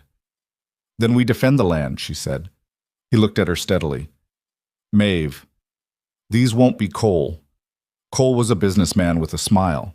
"The men he described in Black Hollow. I know what kind of men they are," she said. "I'm not asking you to protect me from knowing what we're facing. I'm asking you what we have and what we can do with it." She met his eyes. "I'm not running. I want to be clear about that. Whatever you decide about yourself, I am not running." He was quiet for a long moment. Something in his face changed, not the controlled shift of someone managing an expression, but the unguarded movement of something real passing through. "Why?" he said. Not challenging, genuinely asking. She thought about it. She could have given him the practical answer, that running meant giving Crow what he wanted, that it would validate his story about her being a captive by making her disappearance look like an escape, that the legal ground was firmer if they held it literally as well as figuratively. All of that was true. But it wasn't the whole truth, and she'd promised herself, somewhere around the 2nd month on this mountain, that she was done with partial truths. "Because this is mine," she said. "Not in the way of a deed or a document, in the way that a place can be yours because you've put your hands in its dirt and watched things grow in it and learned its cold spots and its warm ones." She paused. "In the way that a life can be yours because you chose it." Another pause, shorter. "I'm not leaving something I chose." Gideon looked at her across the table. The firelight was uneven, the way firelight always is, and it caught the line of his jaw and the dark of his eyes and the particular set of his shoulders that she'd learned to read the way you learn to read. Weather on a mountain.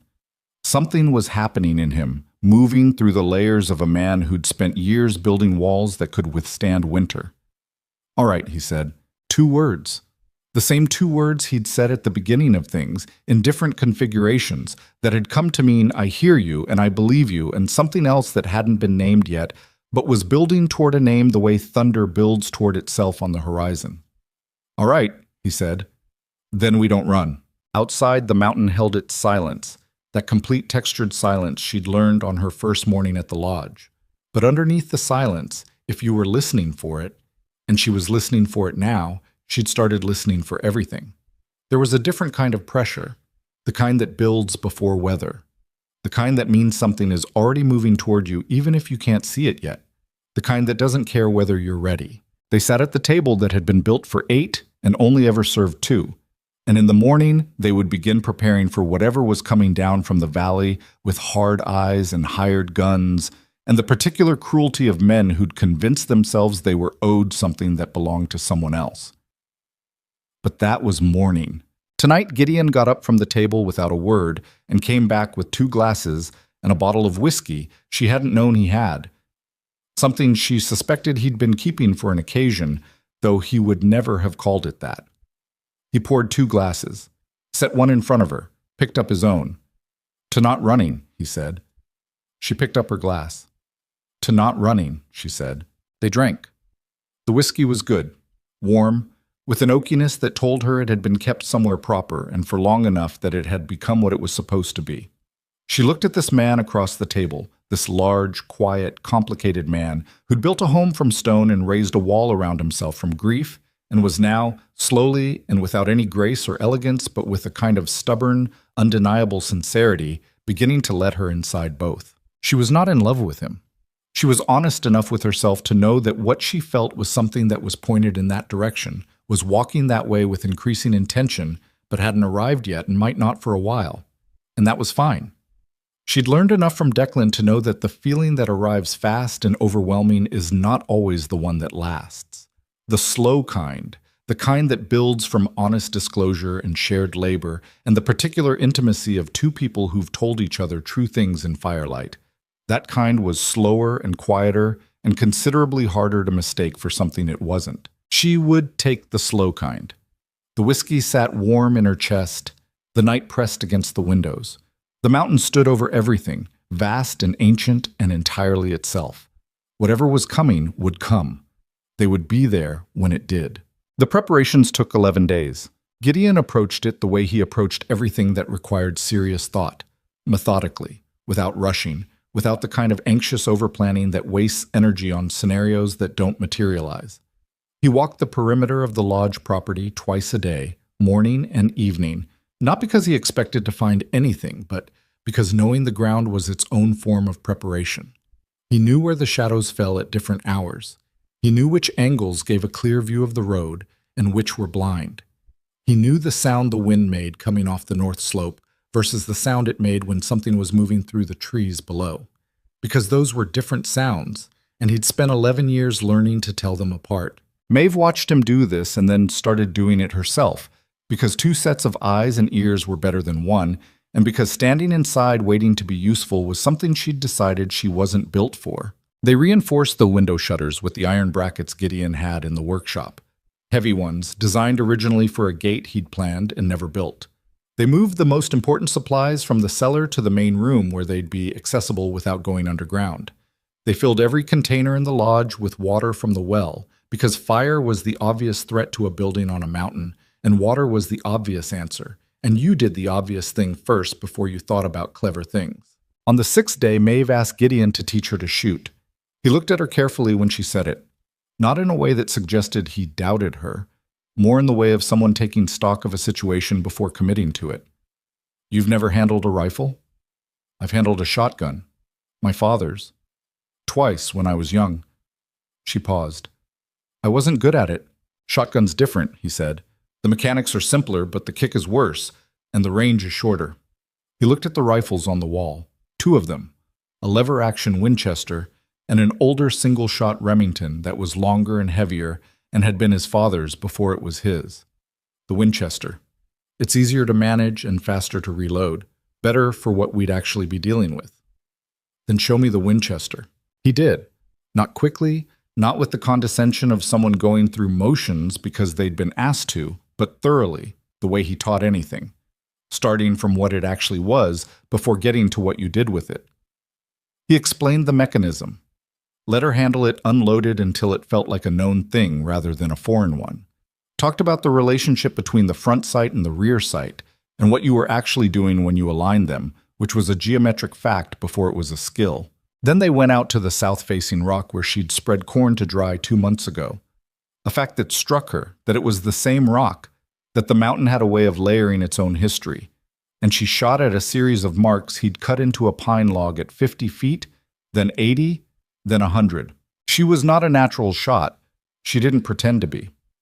The first 5 rounds went places that were directionally correct but not precise, which Gideon told her was actually a reasonable starting point for someone new to a rifle, and which she suspected was partly true and partly generous.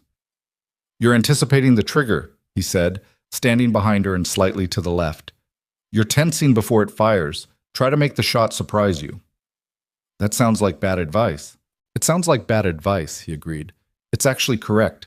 The ideal trigger pull is one where the gun fires while you're in the middle of pressing, not when you decide it should. Your brain can't flinch at something it hasn't decided to cause yet." She tried it. The next shot was better. The one after that was better still.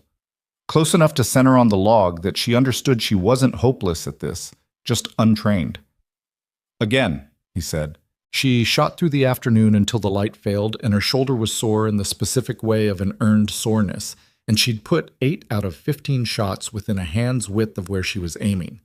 That wasn't good exactly, but it was something.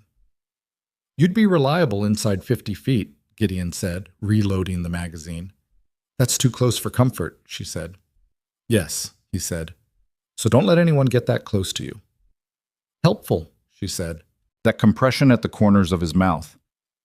"You're better than you think," he said. "You stopped flinching after the first few rounds. Some people never do." She looked at the rifle in her hands. "My father could shoot," she said. "He was good at it. I always thought it was something you either had or didn't." "Some people have a natural feel for the mechanics," Gideon said. "The rest of us just put in the time." She looked at him. "Which were you?" "The rest of us," he said, and there was something in it, a small, deliberate honesty about his own ordinariness, that she found, in that moment, unexpectedly tender. On the 9th day, the trapper came back. He arrived at mid-morning, moving fast for a man his age, and when Maeve opened the lodge door, she could see from his face that whatever he was carrying wasn't good. He didn't dismount. "Crow's men," he said. 8 of them, maybe 10, coming up from Millward Crossing. I saw them camped at Sawyer Creek last night. That's 14 miles south of your road." He looked at Gideon, who'd come around from the workshop. "They've got a paper. Someone told me it's from a deputy sheriff at Millward. Says it's a welfare check on account of a complaint filed." "A welfare check with 10 armed men," Maeve said. 10 armed men tend to solve problems faster," the trapper said, without irony. "They'll be here by nightfall tomorrow if they push the pace." Gideon looked at him steadily. "How many are actual hired guns versus the sheriff's men?" "Can't say for certain. 2, maybe 3 from the sheriff's office. The rest I didn't recognize. Hard looking." After the trapper left, there was a silence in the yard that was different from the mountain's usual silence, sharper, with an edge to it. "Tomorrow night," Gideon said. "Yes," Maeve said. They looked at each other. There was no fear in his face, which didn't mean he wasn't afraid. She'd learned the difference between a man who didn't feel fear and a man who felt it and didn't let it run the show. What was in his face was something more complicated, a reckoning of some kind happening quietly behind his eyes. "You could still go," he said. "Gideon, not running, not giving him anything, just not being here when it happens." "Where would I go?" she said, not harshly. "Back to Black Hollow? Back to Potts's office? Back to a wagon?" She shook her head. "I'm not going back to something I've already left." He looked at her for a long moment. "I don't want you hurt," he said, low, direct, without any of the performance that statement can carry when someone uses it to mean something else. "I know," she said. "I don't want me hurt either. That's different from being somewhere else." She paused. "I'm going to ask you something and I need you to answer it directly. All right? Do you think we can hold this?" He thought about it honestly. She could see him doing it, not reassuring her, not catastrophizing, actually running the arithmetic of the situation with the same focused attention he gave to everything. "I think we have a better chance than they're counting on," he said. "They expect a man alone and a woman who doesn't want to be there. That's not what they're going to find." "No," she said, "it's not." They spent the rest of that day and the following morning in a kind of concentrated, practical quiet.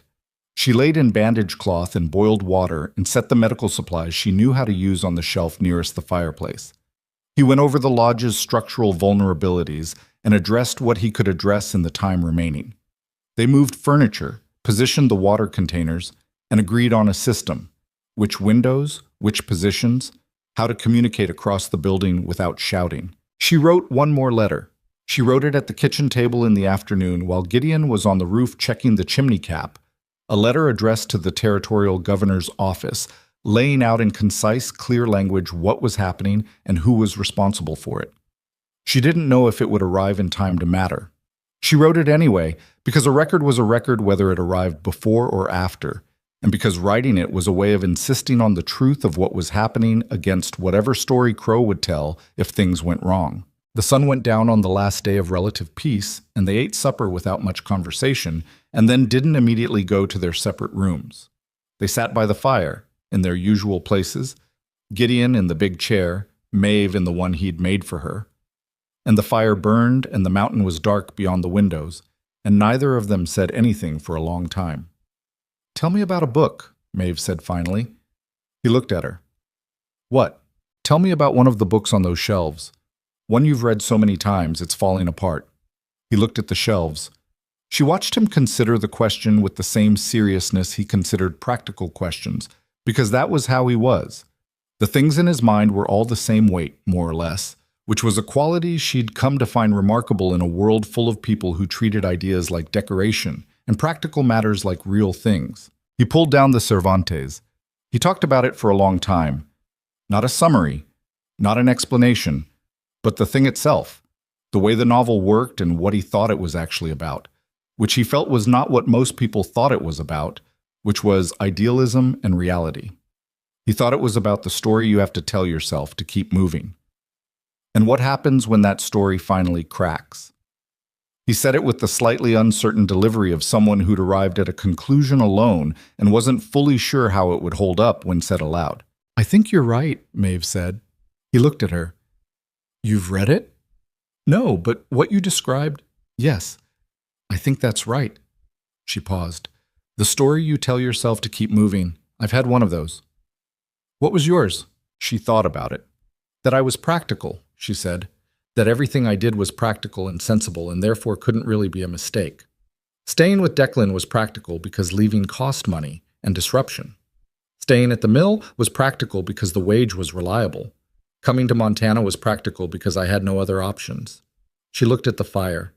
"I told myself I was being practical right up until the moment I was standing in Black Hollow's main street being laughed at in public, and then I had to admit that practical was maybe just the name I'd given to being afraid." Gideon was quiet. "And now?" he said. She looked at him. "Now I'm sitting in a chair that someone made for me, in a house that someone built from stone, waiting for a fight I didn't start but intend to finish. That's not practical at all." She paused. "It's the least practical thing I've done in my life." "Do you regret it?" "No," she said, simply, without qualifying it. He looked at her with that look she'd stopped being able to classify. It was too much of several things at once for one word to cover it. He opened his mouth to say something, and then the sound came. Hoofbeats. Multiple. Coming up the road fast, which meant they'd pushed through the night, faster than the trapper's estimate, faster than she and Gideon had planned for. They both moved at the same moment, neither of them leading, the momentum of 11 days of preparation taking over from whatever the moment had almost been. The shutters went up. The rifles came down from the wall. Maeve took the Winchester because it was hers now in the way things become yours when you've put enough time into learning them. Gideon took the Remington and moved to the north window. The fire she banked low because light inside was information for someone outside. The first shot came before the riders reached the yard, fired from the trees, aimed at the lodge, going through the shuttered front window and burying itself in the far wall. A warning or a test. Probably both. "Stay low," Gideon said. "I know to stay low," she said. 3 men came into the yard on horseback, stopping at the edge. One of them, in the dark and the confusion she couldn't see him clearly enough to be sure, but the bearing suggested authority, called out from the saddle, "Gideon Blackridge, we have a legal instrument from the Millward Crossing Sheriff's Office. Open the lodge and come out peaceable." Gideon was at the window. He didn't open the shutter fully, just the edge, enough to see and to be heard. "Show me the instrument," he said, a pause. "Come out and you can see it." "Hold it up in the yard and light a match to it," Gideon said. "I'll look from here." Another pause, longer this time, which told her the instrument wasn't something they actually wanted examined closely at this hour. "You're making this harder than it needs to be," the man said. "I'm making it accurate," Gideon said. "There's a difference." He moved back from the window to Maeve, quietly. 7 horses in the yard, 3 in the trees to the east, maybe 2. That's too many for a welfare check. "They were never interested in my welfare," she said. The second shot took out the window glass entirely. The shutter held, but the glass behind it shattered. Then more shots, a rapid series, not all from the same direction. They were testing the stone, she realized, seeing how solid the lodge was, whether the walls would hold. They held. The stone Gideon had chosen and placed absorbed the bullets with the indifference of something that had been standing for centuries before any of this and planned to continue. Then she smelled smoke. It came from the workshop side, the timber sections of the building, the parts that weren't stone. Someone had gone around and gotten a torch to the eastern wall of the workshop, where the wood met the stone foundation, and the pine, dry from the winter, was taking to it. "Fire," she said. Gideon was already moving. He went to the workshop door and opened it, and the smoke rolled in, and she saw, through the workshop's east-facing window, the orange glow already climbing the outside wall. He grabbed the first of the water containers and went through the workshop to the back door, and she heard him forcing it open and the hiss of water hitting fire and more shots from the trees. They were watching for exactly this, for him to come out of the back. She went to the front window. She opened the shutter the way he'd taught her, quick, low, controlled, and she put the Winchester against her shoulder and she looked at the 3 men in the yard who were watching the workshop side and hadn't recalculated for her yet, which gave her a fraction of a second. She fired once, not at any of them directly. She was 50 feet away from the closest one, and she'd told herself honestly that she could hit something that close. But she'd also told herself that shooting a man was different from shooting a log, and she needed to know whether she could close that gap before she tried. She fired at the ground in front of the nearest horse, and the horse went sideways, and the rider fought it, and the other 2 men scattered, and the coordinated pressure on the workshop side broke for a moment. It was enough. Gideon came back in through the workshop, scorched along one forearm, which she saw and catalogued and set aside to deal with later, and he went straight back to his window position, and the 2 of them fell into the rhythm they'd agreed on, covering different angles, not crossing each other's fields. The fight went on for an hour, maybe more. Time in that kind of situation doesn't run the way it usually runs. It compresses and stretches without predictability, so that some moments felt like they lasted minutes, and some passed before she'd fully registered what they contained.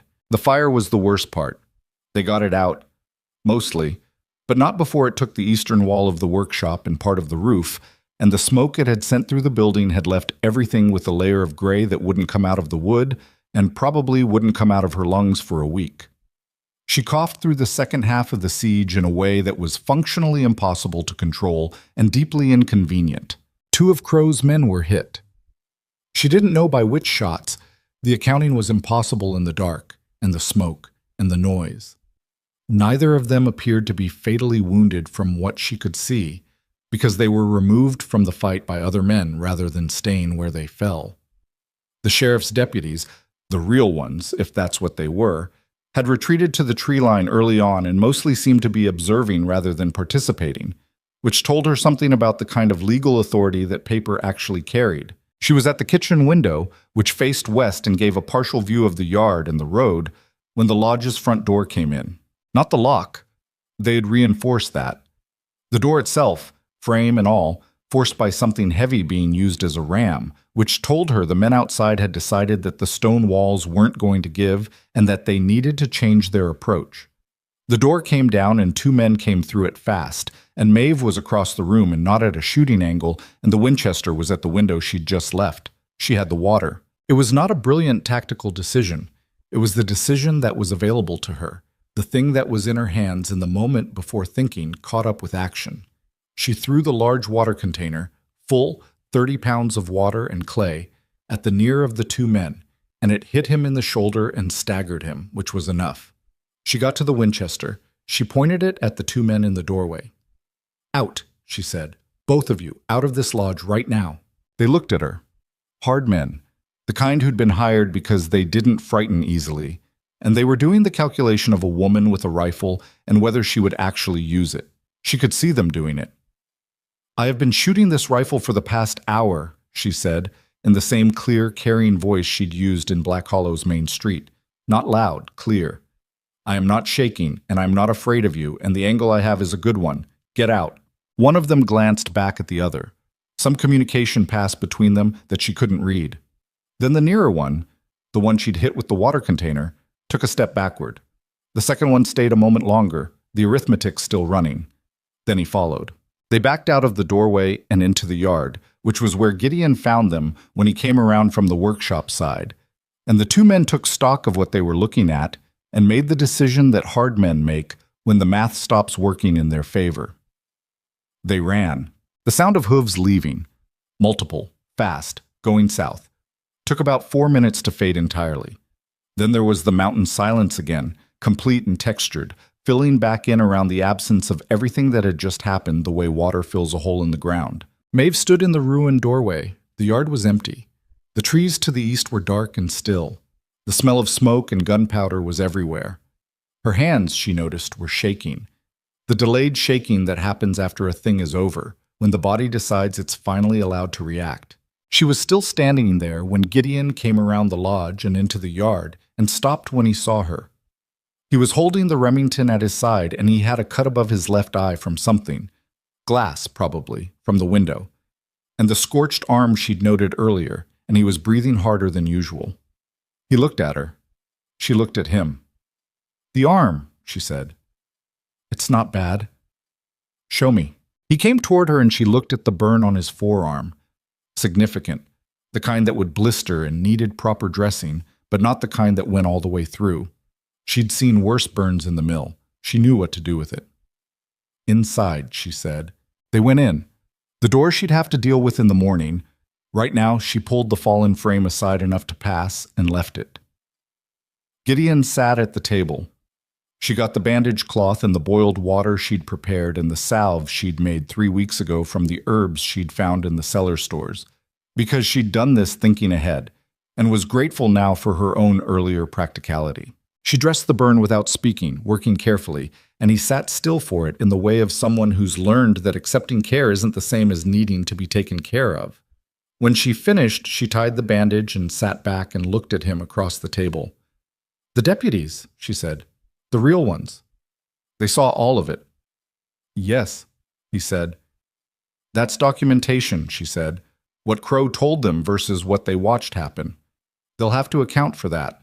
"Yes," he said again, more slowly turning it over. "Crow sent men to a fortified house over a welfare concern. That's hard to explain away." "It's impossible to explain away," she said. "He has my letters too, filed before tonight. He has no story left that holds together." Gideon looked at her for a long moment. The cut above his eye had bled some, and the blood had dried along his temple, and he looked frankly like a man who'd been through a siege, which was exactly what he was. "You threw a water container at an armed man," he said. "It was what I had," she said. "You could have—" He stopped. "They could have. They didn't," she said. "And I knew what I was doing, more or less." A pause. "Mostly more." He looked at her with something in his face that was past the controlled expressions she'd spent months learning to read. This was something behind all of those, something that had been back there for a while and that the adrenaline and the fear and the relief of the night had pushed to the surface. Raw is what it was, like something that had been covered carefully and was now, whether he'd planned it or not, uncovered. "Maeve," he said. "Gideon," she said. He reached across this table and put his hand over hers. His was large and calloused and burned along one side. Hers was shaking, which she'd mostly stopped trying to control. He didn't say anything. She didn't say anything either. The fire had burned very low in the hearth, and the lodge was dark except for that, and outside the mountain held its silence, and the stars, if anyone had been out to look at them, were the same staggering quantity she'd noticed on her first night on the road from Black Hollow. He held her hand. She let him hold it. That was all, and it was completely sufficient, and after everything that had happened in the past several hours, it was, in its quiet way, the most significant thing. Eventually, Gideon said roughly, "The workshop roof." "In the morning," she said. "It'll need—" "In the morning," she said again, firmly. He was quiet. "Yes," he said, "in the morning." Outside, the mountain went on being what it was. Inside, two people who had chosen to stay sat in the dark holding on. The morning after the siege, Maeve fixed the door. Not well. She didn't have the tools or the skill to hang a new frame properly, and the frame itself was beyond saving anyway.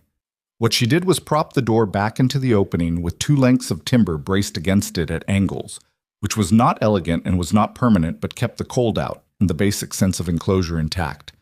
She stood back and looked at it and decided it was fine for now, which was the same standard she was applying to everything that morning. The workshop's east wall was gone from the shoulder up, open to the June sky like a wound that hadn't decided yet whether it was serious. The roof over it had partially collapsed inward, timber and shingle, nothing they couldn't rebuild, but not nothing either. Gideon walked through it in the early morning with his hands in his pockets and his face doing the controlled thing it did when he was upset in managing it. She watched him from the doorway and didn't follow him in. Some reckonings needed space.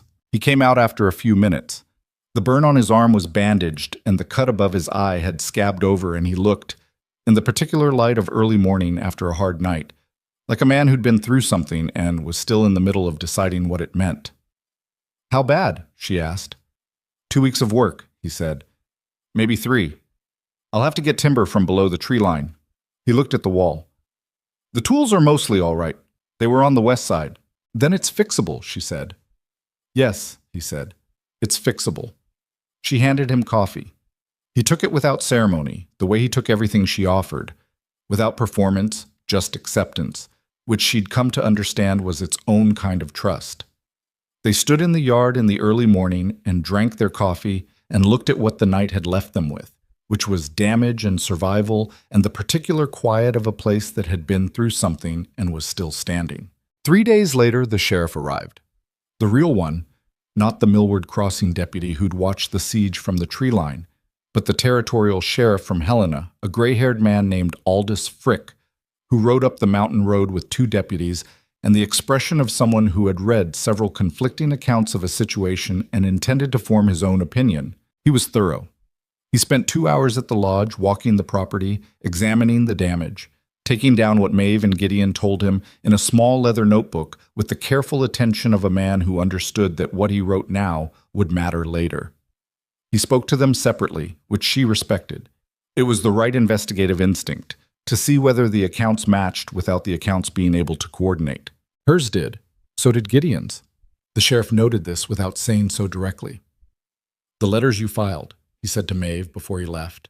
"The ones to the territorial land office, to the governor's office." "Yes," she said. "Those arrived before the incident," he said. "That was the point," she said.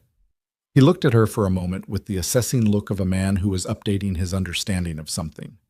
"The Millward deputies gave a statement," he said, "consistent with yours." "I thought they might," she said. "They were there to watch a welfare check, not to participate in a land grab.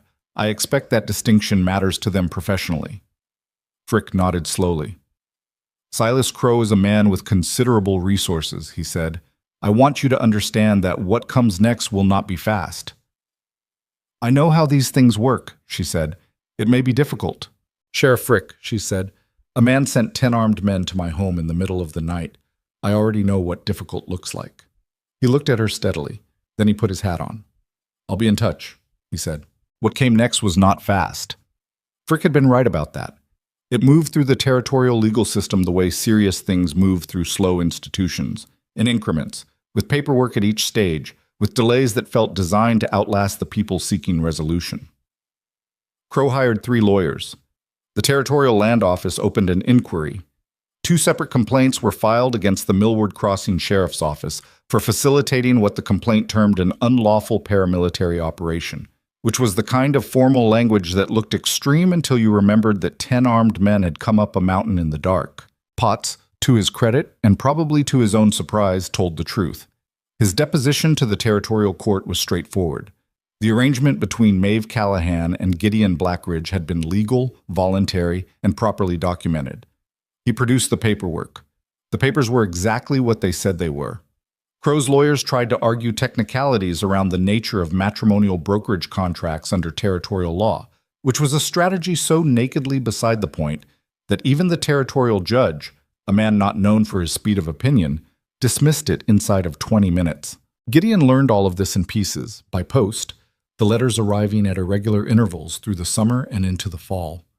He read them at the kitchen table, sometimes aloud to Maeve, sometimes silently, and then placed them in a box he kept on the shelf next to the Cervantes, which she found fitting. The thing that actually ended Crow's claim came from an unexpected direction. The Millward Crossing Gazette published a piece in July written by the editor, Fenn, who had apparently been braver than either Gideon or Maeve had expected. Fenn had done his own investigation, had spoken to the Millward deputies, to the trapper, to people in Black Hollow who remembered the day the wagon came in and what had happened in the street. He'd spoken to Clara, the first woman chosen that day, who remembered Maeve standing alone in the mud and keeping her head up and saying calmly to the men who laughed at her, "I can hear you." Fenn had written it all down and published it, and the piece had been picked up by a paper in Helena and then by one in Butte, and the story that circulated through the territory was no longer Crow's story about a captive woman on a dangerous mountain. It was a different story, about a woman who'd been publicly humiliated and chose not to break, about a man who'd been feared and misunderstood for years, about 10 armed men who came up a mountain in the dark and found more resistance than they'd planned for, about letters filed before the fact and a door propped with timber afterward and 2 people who had decided to stay. People told stories. That was the thing Gideon had said, in a different context months earlier. The town decided I was something to tell stories about. What he hadn't accounted for, because he'd spent 11 years alone on a mountain and had perhaps forgotten this, was that stories could change, that the same facts arranged differently, told from a different angle, by someone who'd actually looked rather than assumed, became a different story entirely. Crow's land claim was formally rejected by the Territorial Land Office in September. His lawyers filed an appeal. The appeal was reviewed and denied in December. 2 of the Millward deputies resigned from their positions rather than face the departmental inquiry. One of Crow's lawyers quietly stopped representing him and took on other clients. Crow himself, from what Frick eventually reported, had redirected his attention to a copper situation in the western part of the territory and seemed to be calculating that Blackridge Peak was more trouble than the return justified. The mountain remained the mountain. On an October afternoon, golden lit the way October afternoons in Montana are golden. The aspens had turned, the whole lower slope a burning, spectacular yellow that Maeve had not been prepared for, and had stood looking at for 10 full minutes when she first saw it. Gideon came out of the rebuilt workshop with something in his hands. He set it on the table in the yard where she was working on the last of the apple preserve. The trees on the east slope had been exactly as productive as he'd promised, and she had spent a satisfying, sticky week working through the harvest. It was a painting. Stretched canvas, framed in pine he'd cut himself, the frame joined with the same care he gave to furniture. The painting was the mountain at dusk, her mountain, the view from the south-facing yard, the way it looked in that brief window when the light turned everything that impossible purple-blue she'd heard him describe on the second night of their journey, and had seen every clear evening since. He'd gotten the color right, or close enough to right that the distance felt intentional rather than like failure. She looked at it for a long time. "You mixed it in advance," she said. "Like you said," he said. "It took 6 attempts. But you got it." "Close enough," he said, which, from him, was as close to yes as you'd get. She looked at the painting and then at the actual mountain and then back at the painting. The thing about it, the thing that made it more than competent, more than the determined practice of a man who'd taught himself from books, was that it had a quality of attention in it. The mountain in the painting was specific. It was this mountain, at this hour, seen by someone who'd been looking at it long enough to know the difference between what the light did on a clear evening and what it did when the air had moisture in it. You could only paint that kind of specificity if you loved what you were painting, and love, Maeve had come to understand, was something Gideon had been doing quietly in relation to this place for 11 years without calling it that. "Where will you hang it?" she asked. "I thought you might want it," he said. "For the room, yours." She looked at him. "It should be somewhere both of us can see it," she said. Something moved across his face. "Above the fireplace," he said. "If you want." "Above the fireplace," she agreed. They hung it that evening, and it was too high on the first attempt and too far left on the second, and Gideon hit his thumb with the hammer on the third attempt and said something in Spanish that she was fairly sure wasn't polite, and she laughed, actually laughed, the full kind, not the careful kind she'd been rationing for years. And he looked at her with the exasperation of a man who'd just hurt himself, and then the exasperation turned into something else, and he laughed too, which was a sound she'd heard before but not often, and which she suspected most people had never heard from him at all. They got the painting hung. They stood back and looked at it. It was right. Some things are exactly right without being perfect. The painting was one of them. The lodge, with its rebuilt workshop wall and its propped and then properly rehung door, and its shelves of red books, and the chair by the fire that had been made for her specifically, was another. She was another. Not perfect. Never that. Never close to that. And she'd made her peace with it, but right, in the way of someone who'd finally stopped apologizing for the space they occupied and the opinions they held and the size of the presence they brought to a room. She'd stopped doing that somewhere between the first morning in the garden and the night she'd pointed a rifle at two armed men and told them to leave her home. She wasn't entirely sure which moment had done it, probably neither of them alone. Probably the accumulation. Gideon was another. A man who'd built a fortress from grief and spent years inside it, and who was brick by brick with the same patient methodology he brought to everything, learning that a fortress and a home were not the same building and that the difference mattered. He still went quiet in ways that used to frustrate her, and now mostly didn't, because she understood that his quiet was thinking rather than absence. He still split too much wood on hard mornings.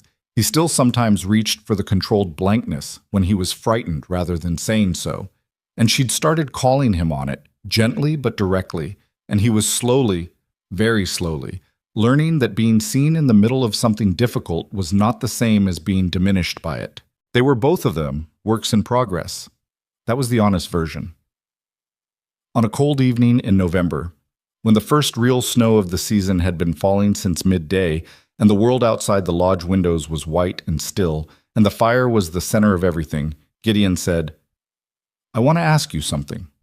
She looked up from the book she was reading, the Keats, which she'd read twice now, and had started marking certain pages without fully committing to admitting why. "There's a couple," he said, "in Millward Crossing. Fenn, the editor, and his wife. They've been writing to ask if they could come up, see the mountain." He paused. "There was a family in Cedar Flat who asked something similar, and a woman, a widow, who wrote to say she was looking for somewhere new to try." Maeve set the book down. She looked at him. "Elle's plan," she said. He looked at the fire. "She had ideas about what this could be," he said. "A real settlement. People who wanted to build something, not just take something. She thought the mountain could support. She had numbers. She'd worked it out. I still have her notebook." "You've never mentioned the notebook before," Maeve said quietly. "I know." A pause. "I didn't open it for 8 years. I opened it last month." She held that information carefully, knowing what it cost him to say it. "What was she like?" she asked. Not for the first time. He'd told her things about Eleanor before, but this was a different question than the ones she'd asked before. This was a fuller one. Gideon thought about it. "She was better with people than I am," he said. "She could walk into a room of strangers and know in 10 minutes who was worth knowing and who was performing. She was funny in a way I wasn't expecting when I met her. Dry, with a flat face, so you were never sure if she was joking until 3 seconds after, and then you'd feel slow for missing it." He paused. "She would have liked you," he said. "She liked people who said the true thing." Maeve felt the weight of that. Not painfully, but fully. "I think I would have liked her," she said. He nodded, looked at the fire for a moment. The plan, he said, bringing it back. People coming up, building. I don't know how much of that I'm capable of, being around people. More than you think, she said. I've watched you. You're not bad with people, Gideon. You're bad with people who require performance. That's different. He considered that. Fen seems like someone who doesn't require performance. He wrote the truth when it would have been easier to write something else, she said. That's usually a sign. And the widow, he said. What's her situation? Her name is Ruth Haller. Husband died last winter. She has 2 children. He looked at Maeve. She wrote a practical letter about what she could contribute, what she'd need. She didn't ask for charity. I'd like to write back to her, Maeve said. He nodded, slowly, the way he nodded when something confirmed what he'd already hoped. It wouldn't be fast, he said, building it into what Elle imagined. It would take years. Most things worth building take years, she said. You built this lodge. Took 11 years. And here it is, she said, still standing, after everything. He looked at her across the fire, in the chair he'd made for her, in the lodge he'd built from stone, on the mountain that had outlasted everyone who'd tried to take it from them. He looked at her the way she'd learned over months to recognize, not the measuring look of the early days, not the careful monitoring of a man deciding whether it was safe to trust something, just looking. The way you look at something you've decided is yours, and you're still slightly surprised by the luck of that. Maeve, he said. Yes, she said. He said it quietly, without preamble. I love you. She looked at him. The fire snapped. Outside, the snow came down without urgency, without drama, just the mountain receiving another winter the way it received everything, by enduring it, by being what it was, unchangeable in the ways that mattered. She had known this was true before he said it. She had known it the way you know things that have been accumulating so long they become obvious, had felt it in the chair he'd made without being asked, in the sugar packet left on her bag, in the way he'd held her hand in the dark after the siege and hadn't said anything because nothing needed saying. She had known it and had waited for him to know it too, because some things need to travel from the place where they live to the place where they can be spoken, and that journey takes as long as it takes. I know, she said. And then, I love you too. He nodded, as if she'd confirmed something he'd been fairly sure of but needed to hear. It was, she thought, the most Gideon response imaginable, and she loved it for being exactly that, exactly him, unperformed, undecorated, completely real. They sat by the fire in the snow-silenced night, and it wasn't a perfect moment. Her hands were sticky from the apple preserve she hadn't quite finished washing off. His arms still had a faint scar from the burn that would probably never fully fade. The painting above the fireplace was still slightly crooked, 2 inches lower on the left than the right, a fact they'd argued about briefly and decided to ignore.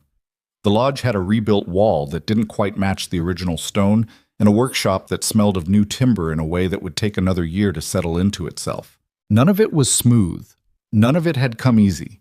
It was the accumulation of hard work and harder conversations and the specific courage it takes to stay in a place and be honest in it. Not the dramatic courage of sieges and rifles, though that too, but the quieter, more sustained courage of deciding each morning to stop running from the thing you actually are. Maeve Callahan, who had crossed an ocean to escape a small life and arrived in a laughing crowd with everything she owned in one bag, had found the thing she'd been moving toward without knowing what to call it. Not safety, exactly. Not comfort, exactly. Something more like the specific rightness of being in a place that required exactly what you had to give, and discovering that what you had was enough. Gideon Blackridge, who had built a fortress from grief and called it a home for 8 years, had let someone in. Not gracefully, not without difficulty, but genuinely all the way in, which is the only way that counts. In the spring, they welcomed the first people to Blackridge Peak, Fen and his wife, Ruth, Haller, and her 2 children, 2 brothers from Cedar Flat who were carpenters and wanted somewhere to put their skills. It was not a grand settlement, not yet. It was a beginning, which is all anything is at its start. Ruth's children ran in the garden while the adults worked. The younger one, a girl of about 5, found the south-facing rock one afternoon, the flat one where Maeve had dried the corn in her first weeks on the mountain, and sat on it in the morning sun with an expression of pure, uncomplicated satisfaction that made Maeve stop what she was doing and simply watch her. "Good spot," Maeve said. The girl looked up at her with the clear eyes of a child who had not yet learned to be careful with strangers. "It's warm," she said. "Yes," Maeve said. "It catches the light first." She went back to her work. The mountain went on being the mountain. The aspens below the tree line had budded again, pale green, tentative, the way they always were in early spring, not yet sure the frost was finished, but growing anyway, because that's what living things do when they've decided to.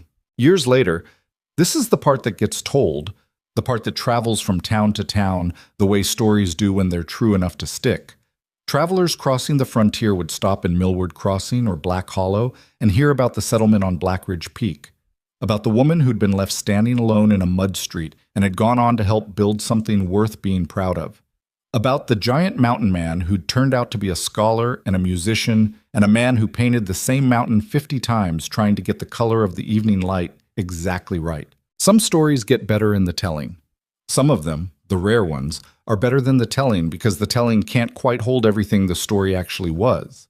What it was two people who'd each been broken in different ways by different things, who'd found each other at the worst possible time, in the worst possible circumstances, with no particular reason to believe it would work, and who'd decided, with the specific stubbornness of people who have nothing left to lose by being honest, to try anyway.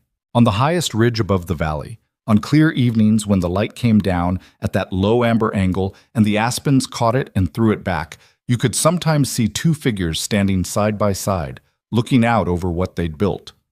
One large, one not. Neither of them looking at the other, both of them looking at the same horizon. Not because they'd become the same person, not because they'd smoothed each other's edges into something comfortable and uncomplicated, but because they'd learned, the hard way, the only real way, that the right person standing next to you doesn't make the world easier. They make it mean something, and on a mountain that had stood long before any of them arrived and would stand long after all of them were gone, that was enough. That was, in fact, everything.